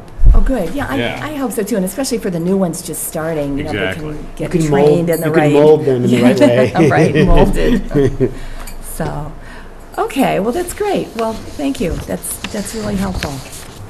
We have 2 engineers right now in this capacity, or, Well, we do, but we're just about to jump into 4. Yeah. oh, okay. So two new ones besides I the guess 2 that we maybe I've have. got to write up the contracts for the new. And does this end up being an attachment to each contract? It could be, yeah. Or, I Because would we're going to be- have new contracts with all of them. Yeah, I would be tempted, if it's not a lot of trouble, to sit with all representatives from all 4 firms go through this so everybody hears the same thing at the same time, Mhm. probably have questions, and they'll then sort of cross-pollinate each other with those questions and the answers to them. And then everybody's really coming from the same place once that happens. Yeah. Yeah, because you it's may end up great. modifying this document a little bit as a result of that. I think it's a great idea. Yeah, yeah. And then on top of that, once you've done that, anybody who's coming into the office to do something, this is what the engineer will do, right? I mean, you can hand it to the developer as well. Right, Right. right. This is what you're paying for. Right. Yeah. Mhm. So there isn't this, like the pushback that, Mhm. I think Bill's gotten some of that, Mhm. and I know Karen and I have gotten it, and sometimes it's really like, Yeah, awkward. it's a little, Well, it's yeah, much better that you can articulate, this is the way we do it each time, right? Yeah. Right. No yeah, matter which one of the four you pick. And it's Or not ask them to do the same not thing. capricious, it's not arbitrary, it's, Right. it's- Yeah, it is what it is. yeah, yeah, Cover all the bases. Yeah. yeah. Good, we're all on the same page. Great, and, yeah, I had actually thought about having a meeting just like that, so I'm really glad you Really? thought that way too. Good. So, Can I just add one thing? I Sure. think we're gonna have to make it clear to the applicants too, that this is how it's gonna work. So that Oh, they yeah. understand what the engineers are doing and what, you're doing for review too, so that it doesn't get pushed back on our side. yeah, yeah. No, I think, we'll have some kind of a handout that goes to them that explains, this is what you're getting with your consulting engineer. The issue may not be the So- applicant, Mhm. but the applicant's lawyer. Yeah. Yes. Right. By the way, I also think that it's not unreasonable where you two are wound out if there are things that you would normally do that the engineer could do, that Yeah. on a case-by-case basis, you couldn't add that to their scope of work in order to get things done in a expeditious manner, right? Landscaping plans, if you're not here or wound out or whatever, there's no reason we couldn't, in a particular instance, ask an engineer to sort of provide that supplementary support, right? Yeah, that would be great. Mhm. Yeah. The other things about the consulting engineer contracts that you should know are, there's a limit of $25,000 per contract without going into some, much more involved setup where you have to advertise in the central register and do all kinds of things like that. So we've actually gotten close to that in just a year with, 25,000 per year per year, Oh, really? per, Okay. per engineer. per engineer, yeah. So, so it's a good-sized contract for one thing, but for another, because of that, we're going to have one-year contracts with all of these people, which is a little bit too bad because we'll have to do this whole process over again of, going out and looking for them and hiring them and all that. Or I Could you- guess we could could you- just hire the same ones Could you over have a again. one-year renewal option or an extension I'll option? look into that. I'll look into that. Yeah. Yeah, I'm not sure. Mhm. And how do I handle carryover at the end of the year? Carryover? In other words, if I've got an engineer working on a project and he hits the magic number or the magic year, I guess you just look at, how much you've paid them up until that point. For the 25,000, you mean? No, if his Yeah. contract expires on December 31st and he's got carryover work into January, even if he's below his number. Oh, I think it's, I'm sorry, I think I probably misspoke. I think it's for the year duration of the contract, so it doesn't matter as far as the fiscal year or calendar year, it's just Well, 12 let's say his months. contract expired, he's in the middle of a review. Oh, That's why you want an extension, right? yeah, we kind of gonna cross that bridge when we come to it, but we'll try to work that out so that, there isn't a huge problem. Yeah, I mean, that happened a little bit with Beals and Thomas when, Right, I remember we they had had the issue with some of the language in, one of the forms. And it turned out that as long as the work they did was under $5,000, that, we could hire them back, and it wasn't a problem. So they went back to Deer Common, and they did a little bit more work there. And they've done a couple of other minor things. They came on the site visit for 214 Clap Road. So, So anyway, but I think we've reached the $5,000 now, so we have to stop. I thought they fired us. Well, it's kind of mutual, but it was also, it was also mutual that if we could, come back and, not worry about all these forms, that everything would be okay. And it was, so. Okay, we all set? Yeah. Very good. Right, okay. Accomplish everything that's on our list, except the 9:30 public hearing. Yeah. So I suggest that we go to a recess till 9:30. Second. I think I'll go out and 9:30. The next item on the agenda is a public hearing, accessory dwelling special permit for 345 Hatherley Road. Two things before we start. One is Stephen has filled out his Mellon rule filing, so that you now have all 5 members voting. The second thing is that at the end of our last hearing, it got rather heated. And I'd appreciate if we didn't do that. If it gets heated and we start yelling, then in effect, I'm going to call a recess. Okay? Understandable. So, Mr. Hearn, the floor is yours. What I'd suggest might be a way of doing it is just to kind of review what your proposal is. My proposal is to erect an accessory dwelling as in accordance to the bylaws written for the town of Scituate on my property at 345 Hadley Road. I believe everyone has a copy of the plans. Gone through the town bylaw 530.1 special permit procedures and conditions, and I believe you also have a copy of that where it shows that we have met all the applicable conditions as according to the way the bylaw is written. I've also, as asked by you, to go back and do some research on some of the other properties that have been approved. And this home falls within the guidelines of lot area coverage, square footage, and acceptance for the other ones that have been approved as well. Matter of fact, the lot area coverage is a lot less than most of the ones that have been approved. So I really haven't changed anything as far as the last hearing, as far as the floor plan goes. Nothing's changed on my end regarding the as-built of the existing dwelling, the town bylaw, adherence to the town bylaw, or the amount of square footage that I'm requesting to build. Laura? Can you slide that plan over this way? I can do this. We had a lot of discussion on this application at the last hearing.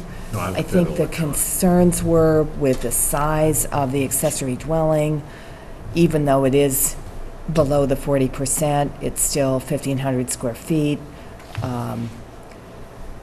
The board, I think, has the right to look at what is an accessory dwelling. I looked at the internet definition of accessory as an adjective, and it's supposed to be something that contributes to or aids an activity or process in a minor way, subsidiary or supplementary. So it's not supposed to really be like a house. It's supposed to be like some kind of a dwelling that's subsidiary to another house or supplementary to another house. And I think, it's kind of a tough call because of the size of the accessory dwelling. May I interrupt you for a minute? So if I also looked up a definition, so I used the town's definition. And that's what I'm going by. What the town creates is the criteria of an accessory dwelling. I have 8 copies here if you'd like. I have a copy of it. Okay, I looked at that also, and I think the problem is that I know when that was written, I believe that was written in 2010 and added into the bylaw. I don't think it was, I'm not sure it was there at the beginning, but it doesn't really address the question of whether it's accessory or it's not accessory. It just says it's a separate housekeeping unit.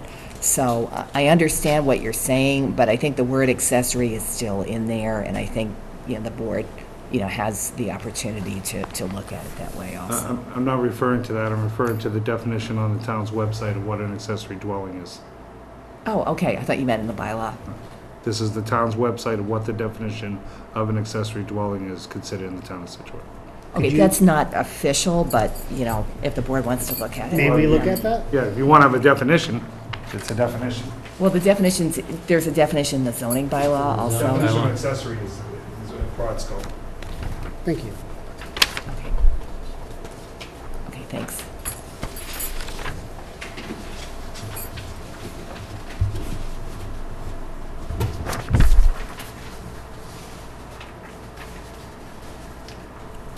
Like it. That's yours. Thank you. Thank you. I also have here a chart of some of the ones you've passed. As much information as I can get off of the recordings that you've done to date.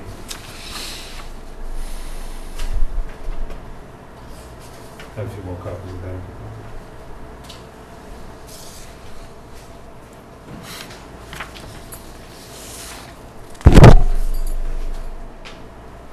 Great, thanks.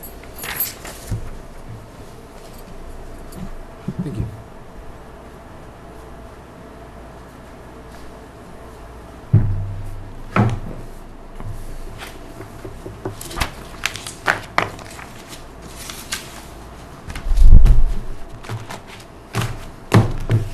I think the question I have, or the understanding I have, is that a bylaw was recorded, approved by the Attorney General's office, and it gave a criteria. And I went down that criteria, and I meet all the criteria. I don't understand where there's longitude or latitude to say the criteria doesn't actually apply, and we can just say, oh, we're not gonna make it applicable. The Attorney General approved the bylaws are written, and I meet all the bylaw criteria that's required for an accessory dwelling.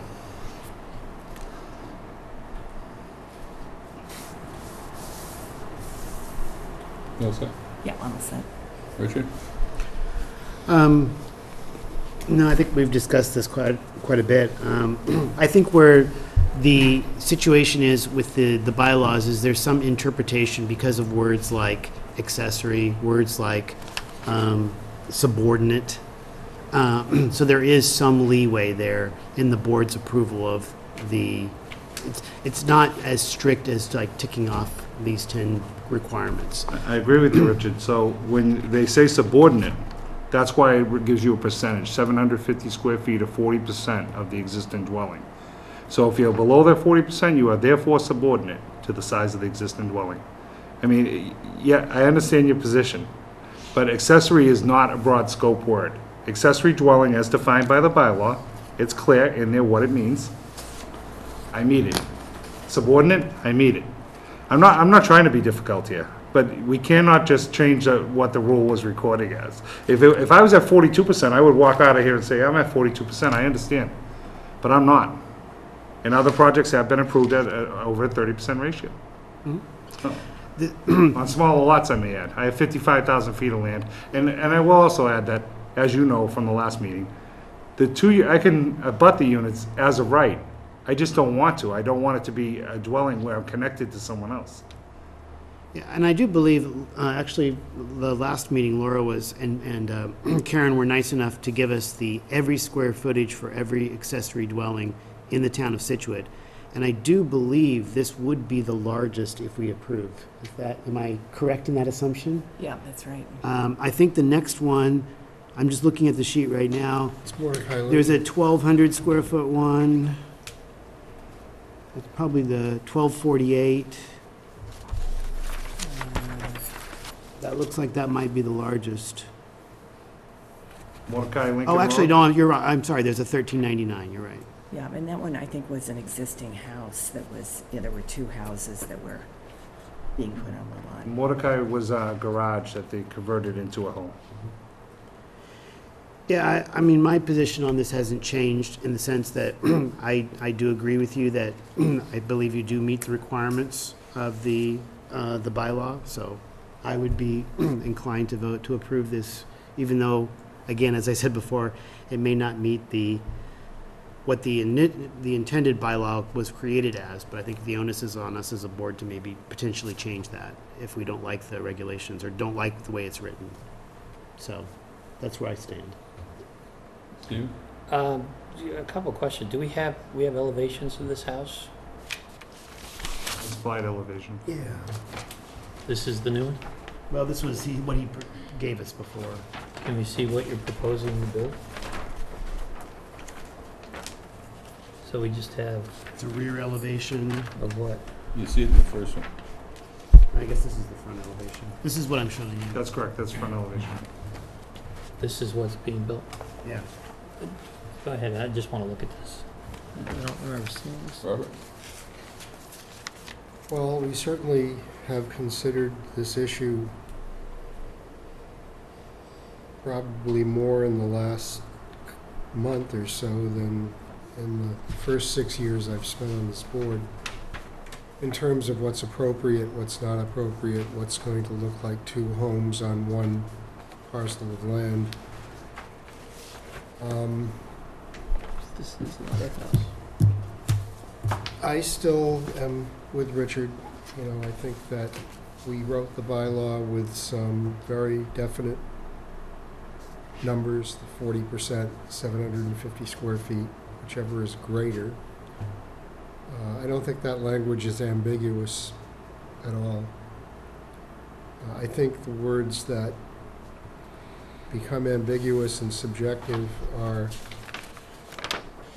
the ones that speak about appropriate or accessory even. You know, it's not something you can, it's in the eyes of the beholder. I think I might agree with you on different terms, but when you read through the bylaws, it's pretty clear when they say accessory, they call out the meaning in each article that they use the word. Right, well, I mean, I would default to the specific definition of 40% or 750 square feet, whichever is greater, so. I appreciate that. Like Richard, I would have to vote in favor of this only because you can't write a bylaw and then not allow somebody who's met its criteria to go forward.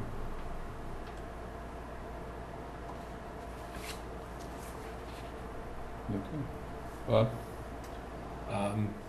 I have similar thoughts to Robert and Richard in that, you know, when the application was presented, he was given a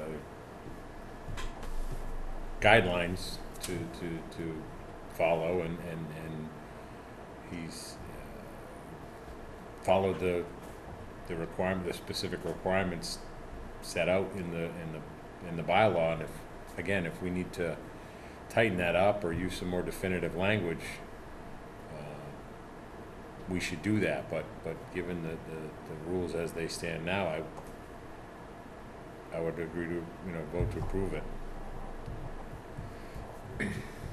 Steve? Well, I've got a couple questions, if I could, on what I've seen here. First off, there's this whole thing appears to be 1,520 square feet, not 1,690. It's 1690 including the garage not habitable space. Well, the drawing says the total living space is 1,690. But it's not, there's a bonus room, it's not gonna be living space, I called that out, it's storage. So that was going to be my second question is, what is the bonus room? It's just storage, Never to be developed. never to be developed. Would be stated on the building plans that way.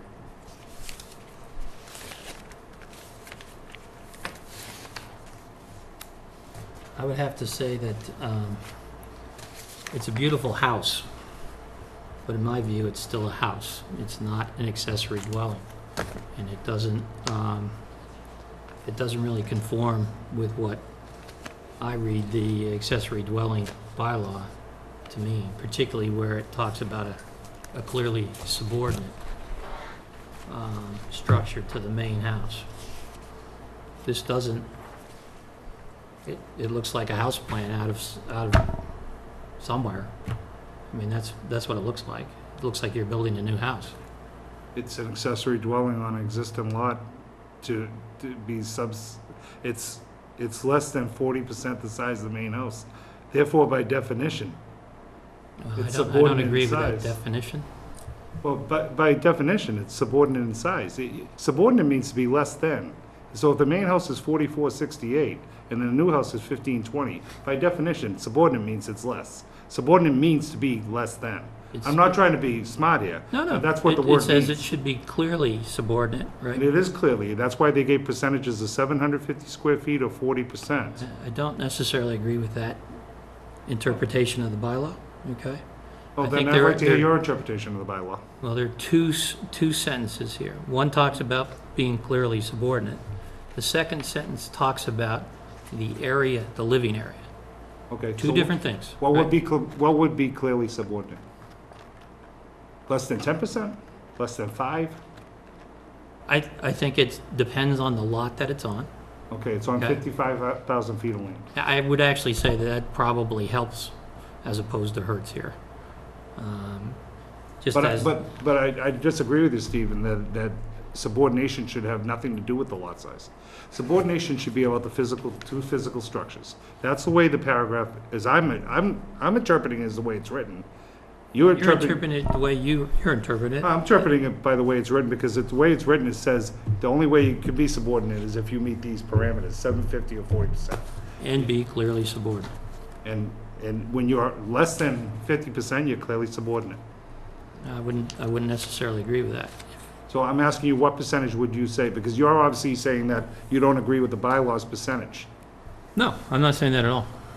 I'm saying the bylaw gives us the opportunity to look at both the square footage of the house, of the accessory dwelling, not a house, and the massing of the house in the location it's located in. And we've had this conversation in a number of different discussions about accessory dwelling. And in fact, when people have come in, some people have started with detached accessory dwellings and defaulted back to an attached accessory dwelling.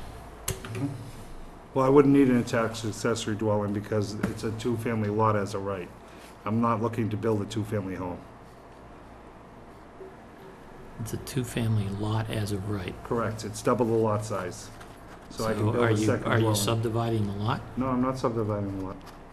I just don't want to connect the two buildings. But you could connect the two buildings, is what you're saying. Yeah, and I could build up to 4,000 square feet if I connect the buildings. It's not what I'm interested in doing. I'm trying to bring a small plan to this that makes it worth my while to keep the property.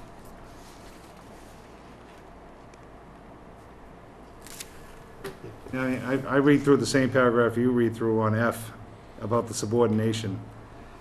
And unless you can tell me what a clearly subordinate house is, nobody can seem to give me a definition of what clearly subordinate is. You're interpreting it, you're making an opinion, but you're not giving me a definition to follow. I have nothing to come back to the board with to say, okay, he'll be happy if I make it 400 feet. But then you're skewing the bylaw, because now you're not letting me build what the bylaw says I can. Well, the bylaw says it has to be at least 750. No, the bylaw says 750 or 40% or greater, Right. whichever one is greater. It doesn't have So to be. you can't do 400. It doesn't have to be yes, absolutely you can do 400. It doesn't say it has to be 750. It says 750 or 40%, whichever is greater. Right. Well, 40% is greater than 750, but it doesn't have to be 750. It could be 400 feet, just like ones you've approved already. Oh, well, sure, if you have a much smaller house, yeah. I think some of those that are approved were existing accessory dwellings too. Well, Mordecai, Pre-existing. Mordecai Lincoln Road was not an accessory dwelling, it was a three-car garage. It got formed into another house, converted to two lots, and it's about roughly 120 feet smaller. On a much smaller lot.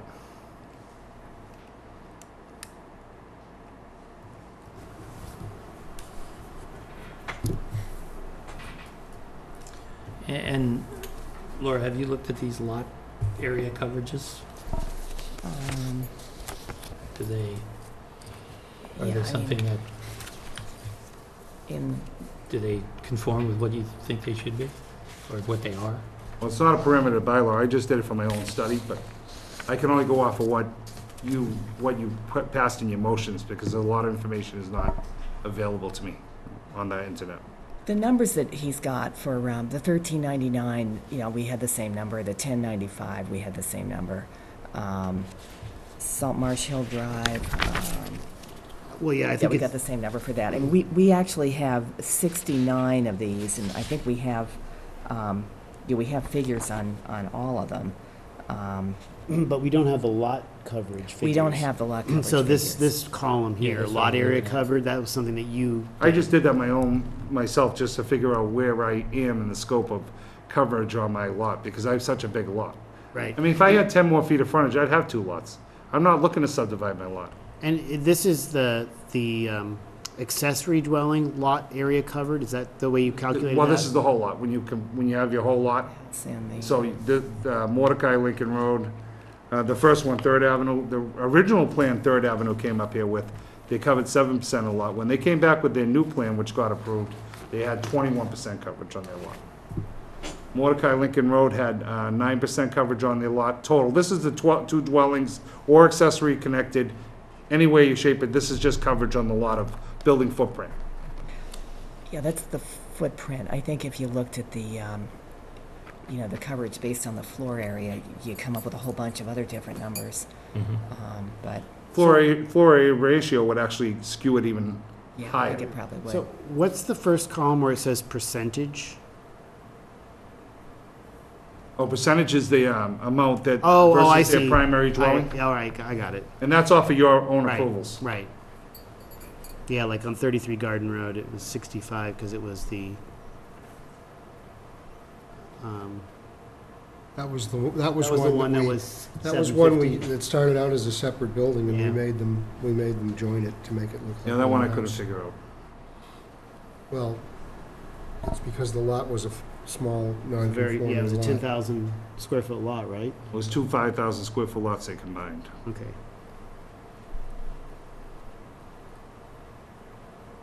But that was clearly for a relative situation, too. And what is the rest of the neighborhood look like? Where are the houses Well- adjacent to them? There's, Are you in your neighbor's front yard or something? I'm not in my neighborhood, no. No. Matter of fact, no one can build Where are behind, the houses on these? where the guest house is going? No, where are the houses adjacent to your lot? The house adjacent, I have one house to my, looking at the front of the building, one house to my right, then I have a road, I don't know what that road's gonna be called. It goes back to the Catholic church, no one can build on that. That's on my left, and that goes all the way back to the back of the church. On your- Is that Hood Road? No, the one road's to my Hood's right. on the right. as you- It's a road that, As you're looking at the house? Aren't there Yeah, two there's houses? one, there's Ingrid there's Lane, one or- house. I think it's Ingrid Lane, I think there's 2 houses. what's it called? Ingrid Lane? Yeah, there's I don't know two, what it's called. there's I two think house there's two lots house that are lots that go permitted in the back back. there. There are 2 house lots, but they're up behind another house. Right here? No, it would be There's an this extra down here. road. Down, yeah, Right, it's a- bottom. Yeah, Hood Road, If you look- you have if you one look at- property between your property and Hood Road. Yeah. Right, and then I have nothing. Property in question, you look to the left of it, White Cape, and Yeah, there's a road that's Right, going yeah. in. yeah. here. Yep, and there's 2 house lots, I don't remember what That's not a small specifically. house either. No, but Yeah. it's small I think compared to Oh, this yeah, one. small, yes, What's but the this? lady. It used the to look lady like a building big behind the house. White Cape, That's a Yeah. big house, that's Yes. 5,000 feet. Yeah, on, Yeah. This is Roman Catholic on Bishop. Hood. And then the house on the corner of Hood Road, that's like It 6,000. says Roman Yeah. Catholic The new one they Archbishop built. of Boston. not, And then even on the other Any side, idea what that is? No, they have that same 100 large, foot Yeah, they're all buffer. big. come Oh, up is and it? on the hill up to the It's end of 100 foot man lot, yeah. buffer. yeah. From what is this on the drawing? That it talks about, it has lots and then it has 100-foot buffers, 50-foot buffers, Yeah, I guess I was. carve into this lot here. Oh, yeah, I saw that too. Oh, bordering He vegetated can't read. wetland delineated. Okay, so that's the. So this is the 100-foot buffer zone? right here? Yeah, yes. Going through the house? He'd have to file with conservation if he was gonna build that house. You know, and the driveway. But you typically wouldn't go to conservation before you got approval from us. Right, I'm just trying to Yeah, understand what the probably, lot yeah, either way. capability is here. Yeah. You want a large plan to look at? Would that make it easier for you? No, I can see it now, I didn't see it before.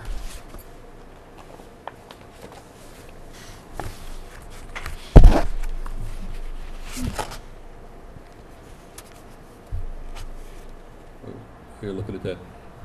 The property for sale now? The property is for sale. We thought we had a sale, but it's not gonna go through. So, I don't know what's gonna happen now. So would that affect you? Obviously, if it's sold, that you wouldn't go with the accessory dwelling. If I sell it, I'm not building an accessory dwelling, but I'm not, if I get this, I'm not selling the property. The reason why this all started is because I don't need this big house on my own anymore. Me and my wife are not having kids. I mean, that's it. But we love the town, we love being here. I've been in the town now, this is my 16th year in this town.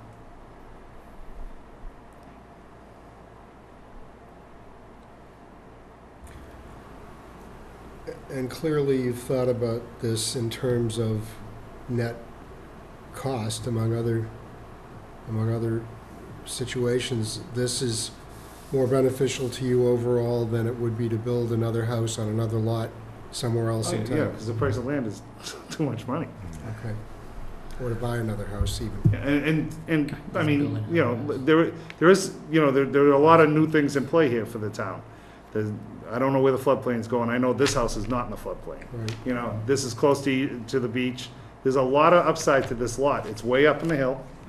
You know, so it's a great place to be because I know the parameters. If I didn't know the parameters, that's why I didn't really care what they were building around the corner. I went down the road, but it's so far away from me. No one's ever gonna be near that dwelling. I know that for a fact. Right. No one can build in that road, so. Yep. It was great privacy. It offers a lot. Can you just explain a little bit more about when you said about the two-family house as of right? When you have double the lot size, you're allowed to build 2 units. Even though you don't have the frontage. Even though the front, okay, Yeah. because that's the issue here with the That's- frontage. No, that is true.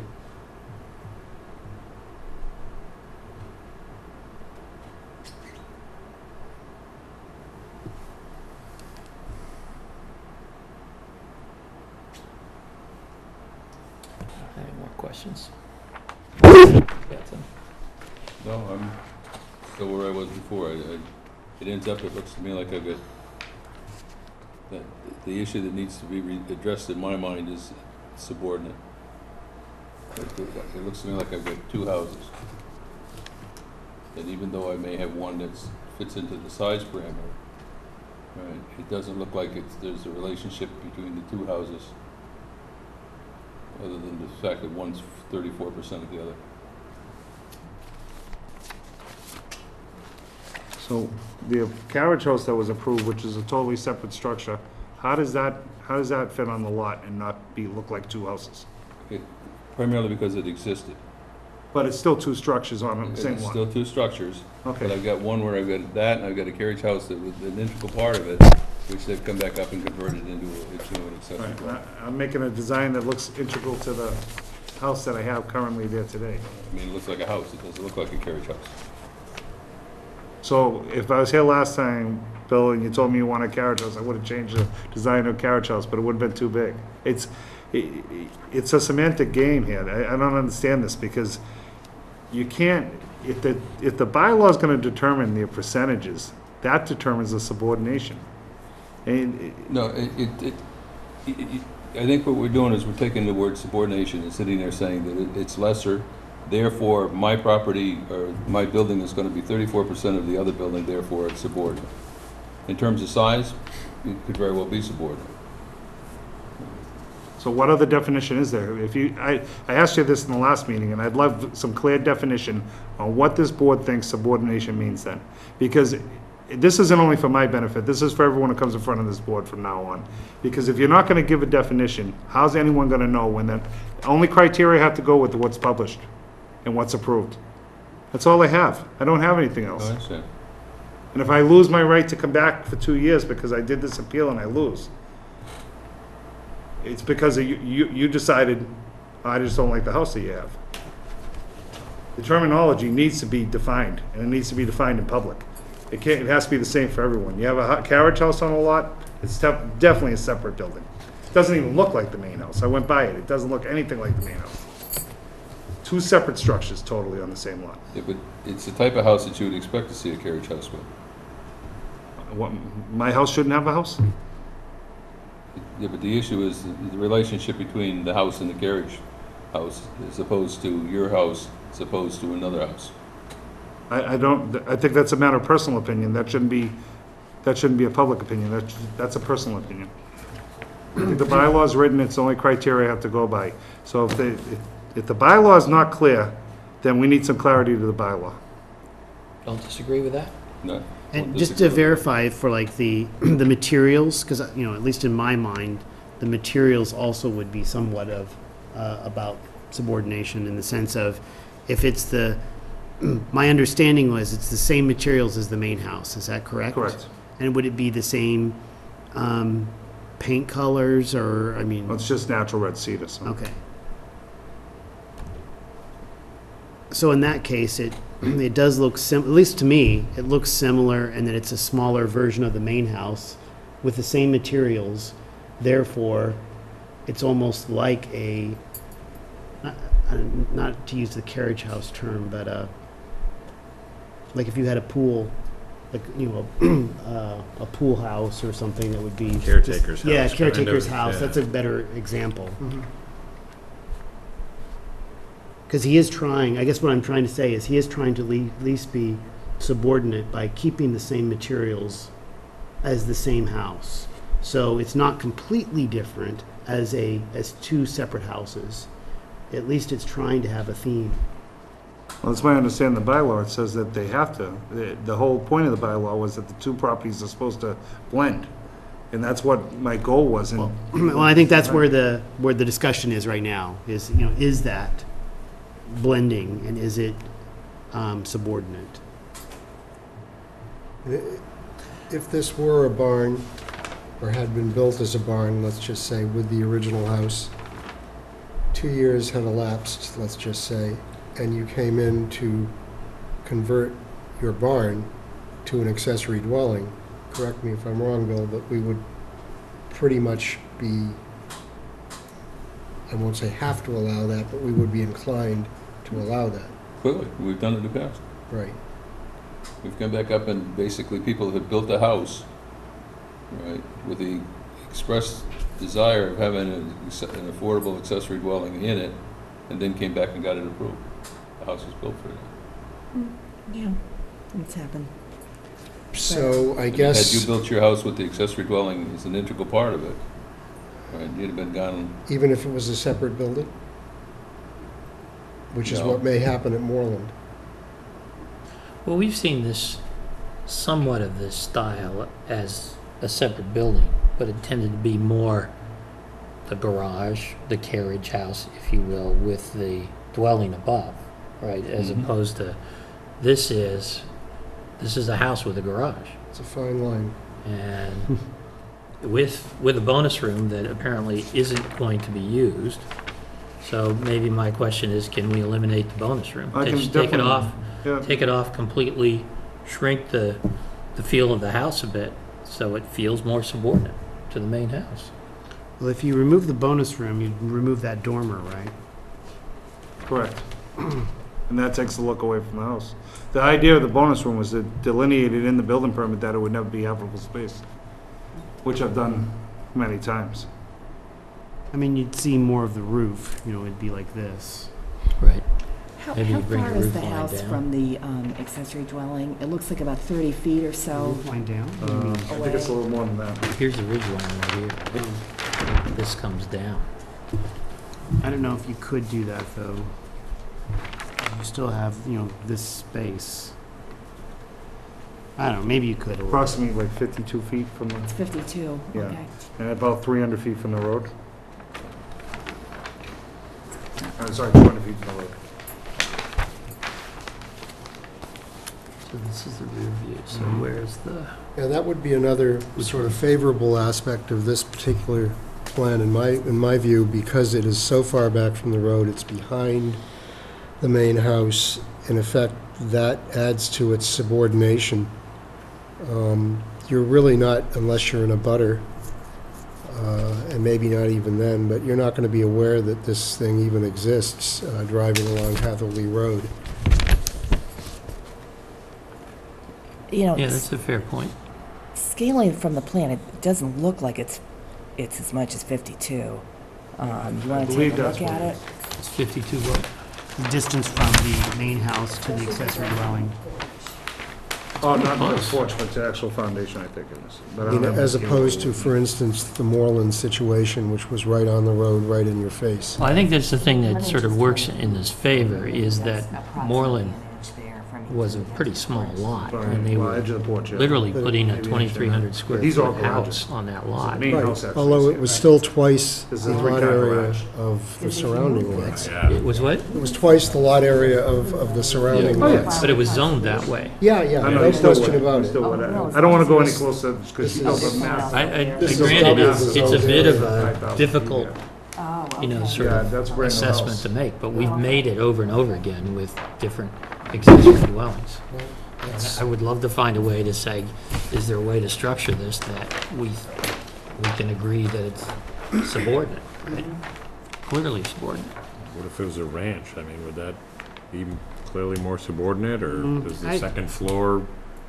Well, I think Personally, this I sort don't of the think that would- garage with the apartment over Yeah, no, I is, think- I mean, we've accepted that in the past, and I would accept that here. It's a little bit more than a garage with Oh, an apartment above it, looking at the, Right, you right. think it's more than Mordecai Lane? Because it's a very similar design, so I just want to be clear before we go down that road, because it's a very similar design. had nothing to do with Mordecai Lane, so But it's I approved. don't know. You know, It's 120 square feet in the difference.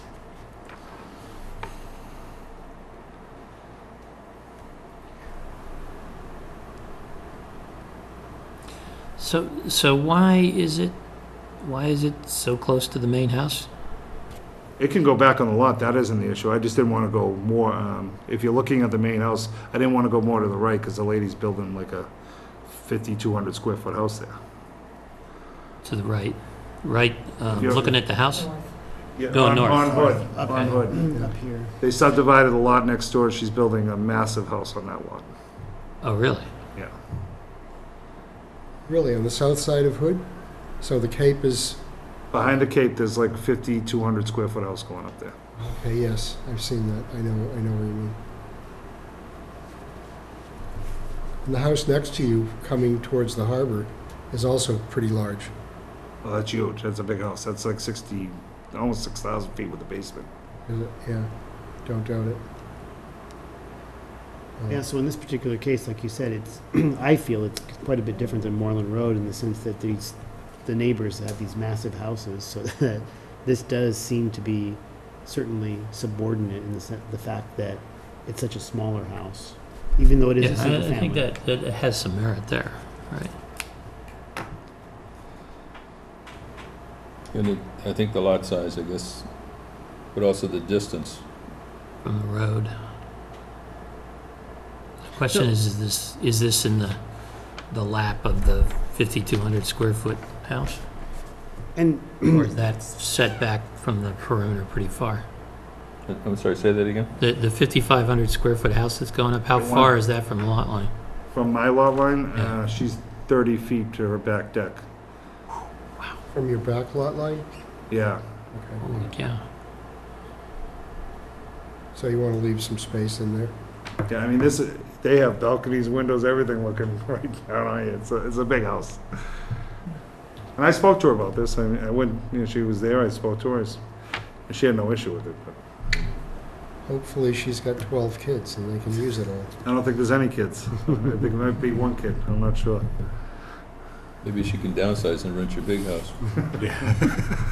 on the, just curious, on the bonus room, what's the head clearance lost. there? Well, it's Eves, so. I know it's Eves. Need a GPS. Yeah, exactly. It'll probably be the 7.3 minimum. Okay. Gotta be required by law. But I'm willing, like I said, I'm willing to not finish it and put into the building jacket that the room will never be finished. The roof line's important to me because it matches the house. It's Right. I'm trying to get that carriage house feel. That was the whole Right. point of it. This has no basement? No, just Slab on. 4-foot crawl space just for utilities. Okay. Yeah, That's- Yeah, I no- would think that bonus Aesthetically, room I'm for just trying to storage figure is if gonna it's be just something you this. need. Yeah, but no more room you have, more junk you have. That's, Well, that's true. That you could I actually wanted to put ridge line the down a little bit heating and cooling, and yeah. just give it that Okay. And not have it in the basement because the Right. cool air small drops. feel. You might be able to. I don't know, but you still have this One of those, distance here, so. Well, that's the garage, though, Yeah. Condensing, right? And that's Units not in. a livable space, Yeah. right?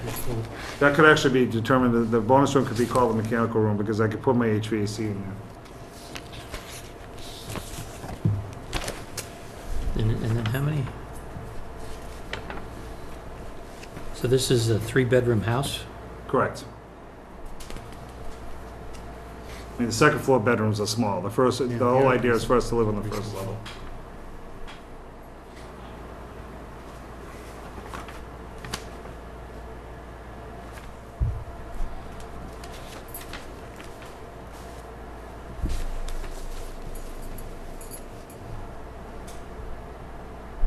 So where are we?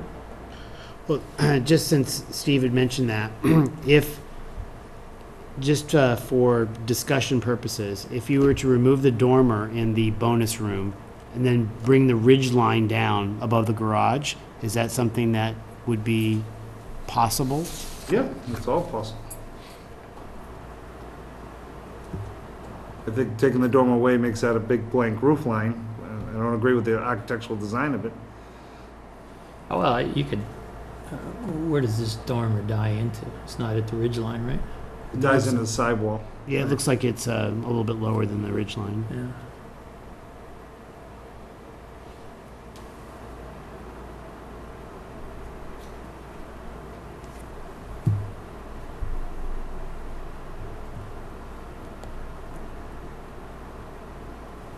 I don't know how, I don't know how to fix it. Well, I don't, like I said, if he did that, would that change your decision? Or would it be? Well, I guess what I'm saying is if this felt like it was a little bit sort of more of a carriage house feel, accessory dwelling feel as opposed to a house feel, you know, that could make some difference given that, you know, they're a long way from the street. I think it makes some sense to say that, you know, however many feet, how far are you? Well, the whole lot is 220 feet deep, so I'm about probably 190 to 200 to the 190, front of the yeah. building. So if it's set up to look like it's part of you know, part of the main house as a carriage house, then I would say, well, that probably meets the clearly subordinate discussion, right? I think from the street, no matter, when you look at it, that's how it's gonna look. It's gonna look like the house turns a corner. It's not gonna look like it's a separate dwelling. Because of your depth perception, you're not gonna be able to pick up the space. You're not gonna, I don't think you're gonna see a whole heck of a lot of that house. not from the street. No, because I it's mean, about, I'd also like to see I them out of the buffer I zone, see too. about to the midpoint of your house. Yeah, yeah, you're because the it's about a land, 7-foot fall of grade. the land Could you rises. driveway on the other side? You wanna add more driveways? No, I wouldn't do In that. between them? I just don't want it in the buffer zone. Well, conservation will decide Can on we that. eliminate some of the driveway? Driveways are in buffer zones all over the place. I do it in impervious. I mean, the conservation's gonna make it impervious, so it's gonna have to be open cell pavers or something. Yeah, right. It's gonna be a natural material. It's not gonna be blacktop.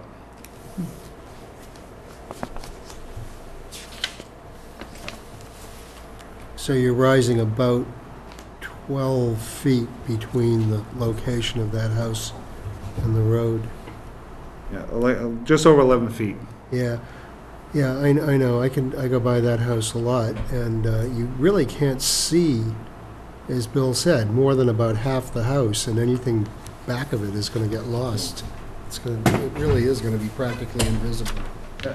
You know, I didn't come in here just willy-nilly. I put a lot of time into my building experience, and my design practices. And the whole idea of getting this house situated on the lot was to make it look like, when you look from the street, it was a continuous piece of property. That was the whole idea. But without being connected, so that you're not connected to your above. No, I mean, if you had built or intended this to be a carriage house, you know, a garage, a barn, or whatever, that's where you would have located it, That's exactly where it would in go. terms of relative to the house. It's sort of a courtyard setting with the house forming one side and this forming the other, and, you know, Right. it's, And then you end up with that void in the middle was kind of a gathering area, and that Yeah. was the point. yeah, turn around. The roof pitch that you're showing on this is the same pitch as on the main house? Well, the main house has two-style roofs, has a gambrel on part of it, and it has the same roof pitch as this house on the angles you see from Hood and from coming up Hadley. But the looking face on is a gambrel roof. Yeah, right, or a cutoff. Yeah, and that would have made this guest house much Awesome. higher. Just To throw copy that- that roof just line, throw you that- gotta go just much throw it. higher with the roof line. So that's why I went with the simple pitch. Yep. You get in a gambrel, you're increasing by 1/3 the height of the roof line. Right, okay.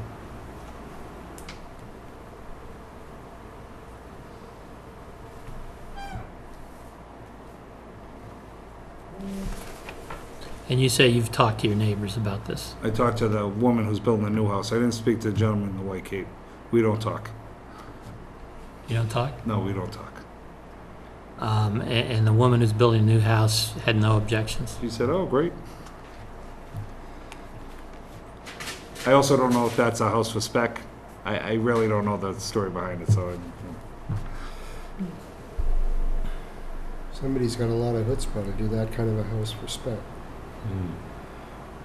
They own all that, those in Cohasset Harbor, those restaurants, they own all that. Oh, Atlantica. House, Oh, the, Atlantica, all That's the that. Roy family? The partners of the Roys. So I don't think money's the issue. Total Heidi? It's gotta be somebody else.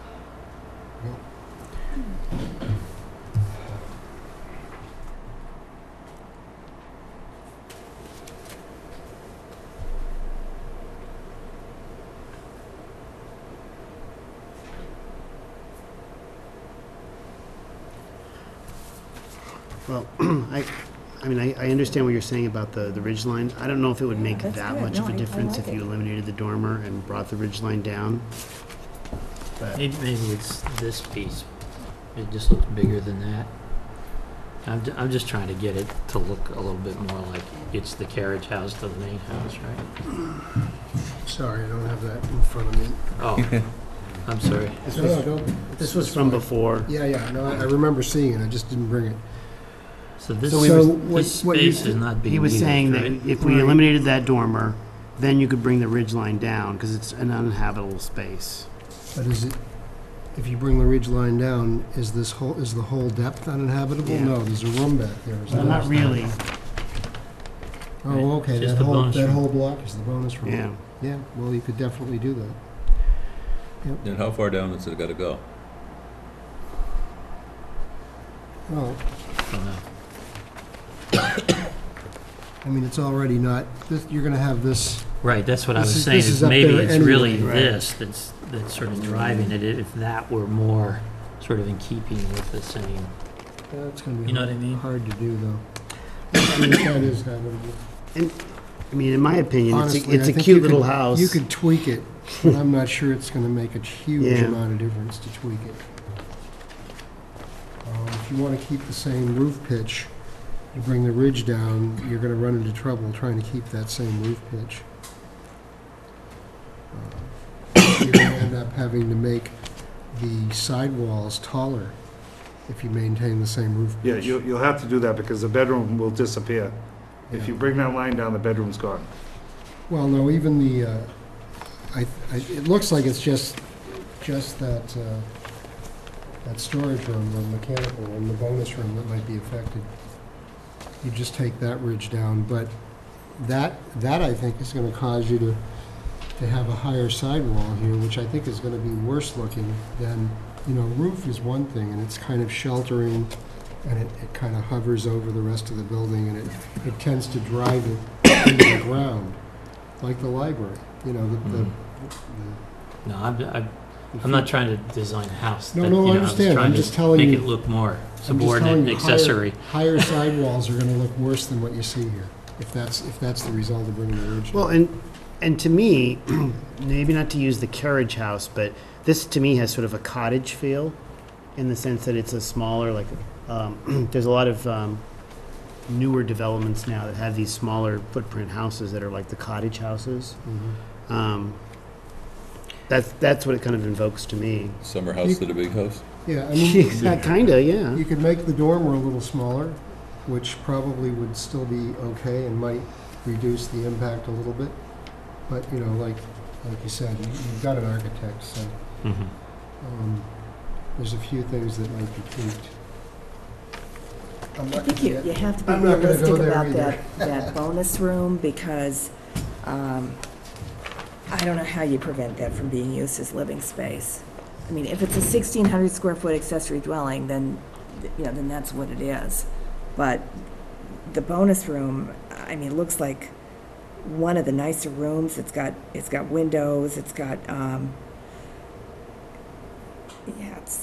two of the bedrooms are very small. I don't know how you would really use them. I mean, I think the bonus room makes a really nice master bedroom. So I don't know how you work on that.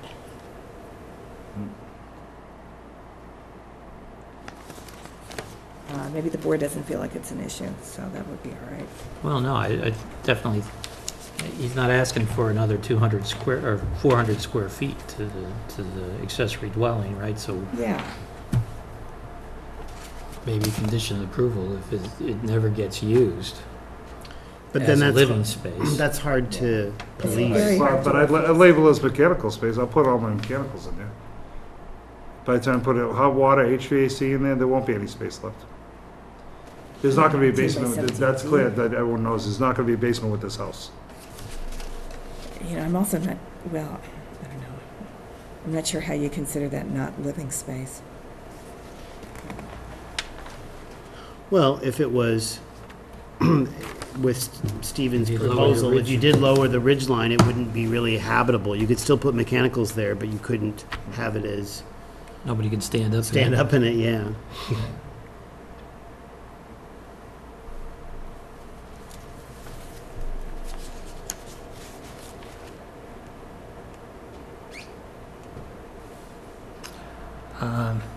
Well, what do you want to do? Let's figure out where we are. Well, I would tell you, this is kind of, as we've looked through this is where I'm falling out. I would say that we do need to address the bonus room issue, that we don't want it to become more living room, because nobody's asking us for a 2,000 square foot accessory dwelling. Right. I agree with that. And so there should be some definitive way to make sure that that doesn't happen. I think the size of the lot, the location of the building, and how far the building is from the lot helps to make it more subordinate feeling.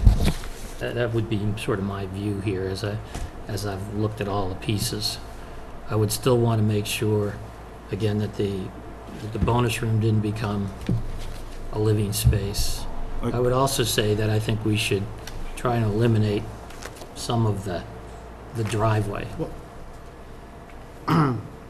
As just a suggestion, if you came back with the bonus room, or with the ridge line of above the bonus room lowered down and removing that dormer, would that, if you came back to this board with that new elevation, would that be something then you would, I would frankly be okay with a dormer there okay. for the look, as long as it's not a habitable space. I'd be willing to Right. put in the deed restriction that the space cannot be developed. And label it on the buildable plans, and make it non-habitable space. I'd leave it to Laura to say, is that even a defensible You thing? know what you want to do? You know, You want to frame that whole area with trusses, 2 feet on center, with, you know, full trusses, with the bottom cord at the floor and the top cord following the roof line. Then nobody can ever use it. It can be built and defined, and Neil can assure that it'll be built and defined as non-buildable space. And I'm willing to label it mechanical for the mechanicals that I need to put in there, because I, again, am not having a basement. I did plan on putting my mechanicals in the attic. You know what I'm saying, Richard? Yeah, absolutely. Yeah, I mean, that would do it. Yeah, that would Sure. Just people had hammocks. And Neil has to approve the building plan, so if the board puts a restriction that the bonus room can't be built, it'll be on the plans that it won't be built. I'd like to keep the dormer because the look of the style is what matches the existing building that's there today. Yeah, I don't object to that. I mean, I think that's aesthetics more than anything. And I think we need the aesthetics that make it look like it's clearly subordinate to the main house, right? I think it's more attractive with a dormer. Yeah. It's- Yeah. Yeah, I do too. I was just trying to No, work no, I through some. appreciate that. Yeah, I'm not sure how you'd get rid of the dormer and effectively make, I think that would be a loss visually, yeah, I yeah. think you would, you're right. Is that something that we can put as, not just the fact that it's uninhabitable, but that it's built in a certain way with the trusses? Yeah. Sure. I think if you label it as not to be built as habitable space, I can make the ceiling 6'8". And that's what you want in there. It'll be 6'8", you put your HVAC in there, you're done. Yeah, 6'8" is not habitable space. right. Right. Yeah, I think there just needs to be something. No, but it needs to be affirmatively stated because you may not live there for the rest of your Correct, life well- either. So, I may pass on one of these days. I guess that's where I'm coming out.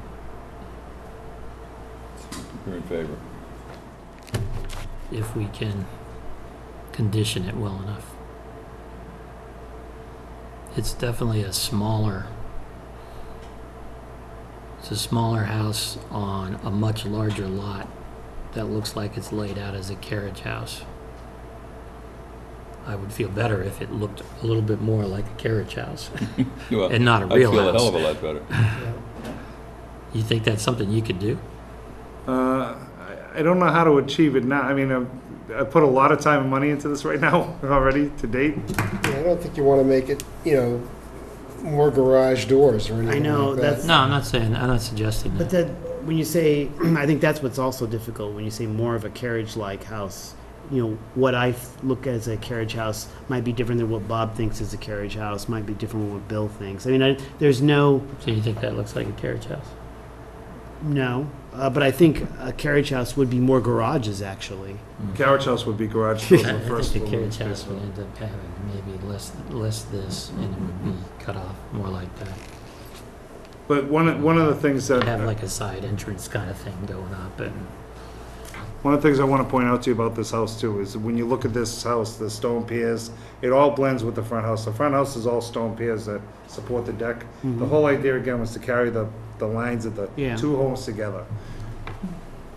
From the street, you'll be very hard pressed to tell that this is two separate I think buildings. that's a good point. do you have a view that's like an elevation view from the street? I don't have that, no. I think if you drive by there, Steve, you'll be able to visualize pretty clearly, what you're going to see. And I think you'll see that there's not going to be a lot of visibility of that house from Hatherley. No, I've driven by the house Yeah, many times. yeah, no, Yeah. I'm sure. I didn't mean, Yeah, it's- that's what I think It's really great. helps on this particular lot, right? Right. Is that it's set way back. yeah. It's not surrounded by 10,000 square foot lots Yep. with houses. Well, and also, in my mind, like, if this was the exact same house, but it was vinyl siding or something, white or clapboard, white, something that was like completely different than the materials, then it obviously looks like it's a separate single-family house. But since he's using the same materials, I think that also helps with the subordinate, the fact that it's sort I of think it one, helps, yeah. one piece or one common design aesthetic, where one piece is much smaller. Yeah, frankly, I think the thing that helps the most is that it's set way Yeah. back and that it looks like it's sort of a piece of, the overall. And because you got the Main curve, house. the view, the angle of the view is changing all the time. Yeah. And this sort of lot area cover is probably, and maybe that's something we ought to think about for the future, is something that could be part of, a future modification to the bylaw or something. Yeah, I mean, that is something we want to look at. Maybe not even, Yeah. yeah, it's Yeah, I was exactly. gonna say, now that we have, Karen's on it. now that we have enough Along with examples. floor area ratio and a few other things. Yeah, there's no FAR in Scituate, right? No, No. not yet. Not yet. Stay tuned. Some of us are Yeah, working on Other it. towns have them just for accessory dwellings too. Really? For Okay. all accessory structures on lot. Most towns have lot coverage Yeah, yeah. Just footprint. for footprint. Yeah. So where are we, what do we need to do? Well, I think as far as the motion goes, as long as we can, I would say, As long as well, as I said earlier, scribe can approve it, but if we need to have the condition that it's a non-habitable space in some way. That the habitable space is limited to, what is it, 1,590 square feet? 1520. 1520. Yeah. right? Do you think you're Forever. ready? Do you think you're Deed ready to restriction. approve it tonight, or do you want to, some time to put all this stuff together, and then vote it? Yeah, we could probably bring it up one more time, if only to have Then conditions conditions and go through the and conditions. Yeah. to go through the I think that'd be conditions. worthwhile. Show those to you also, so you could, Okay. weigh That in. seems reasonable. Yeah. Okay. So one other condition, even though I know you still have to go to the Conservation Commission, is I would like to see less driveway with this thing too.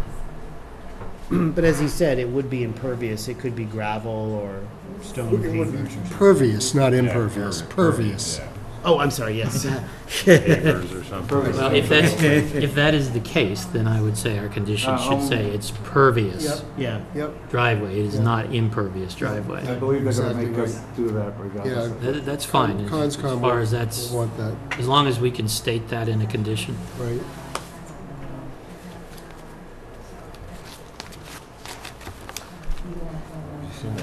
Impervious concrete now? Yeah, Yeah. I mean, they even have pervious bituminous. Yeah, no, I mean, we're doing a lot with it with rainwater, where they'll pave a parking lot with this stuff and they put the storage underneath, so it goes right through, and then they pump out and they Right. So I would say bring we, water and irrigate with it. What I've heard, and maybe they've solved we the should, problem, because this continue was a and while ago, develop but that it does get. set they're of looking- conditions for next meeting. It's sand They're and looking to all see that what stuff. It's almost days like you might need do to work. backfeed it. Okay. Yeah, or vacuum it, Yeah, yeah. We have a little spot for them. yeah. August 14th, which is the next meeting at 9. We can do. That works for me. Yep. That works for Okay, me. so we need you to write a little note, which,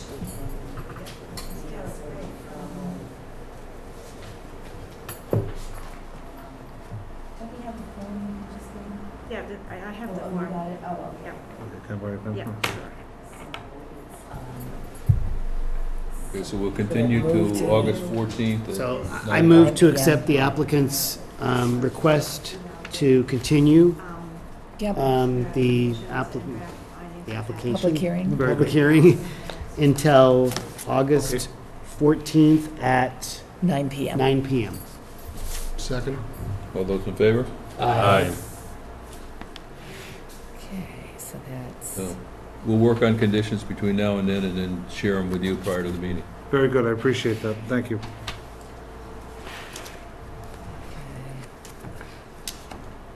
You want this? Or do you have? I must have. You some should have- reason yeah. for it. Yeah, I've I got saw it Bob's- at one point Yeah, in I've time. got Bob's today's the motion. 24th. Second. Well, All those in favor? Aye. Did you lose something? No, I Got the think name we going. can see. it's the And second I and remember fourth, seeing those, I just so, didn't Yeah. have them open. I guess, Thank you very much. so Thanks August very much will for your start time. Thank you, Mike. Thursday or something. And discussion. Yeah, it's whatever the second Because and of my fourth wife's is. situation. You were last week? No, last week, Yeah, so. so how does our second meeting in August fall relative to Labor Day? Is it the Thursday before Labor Day?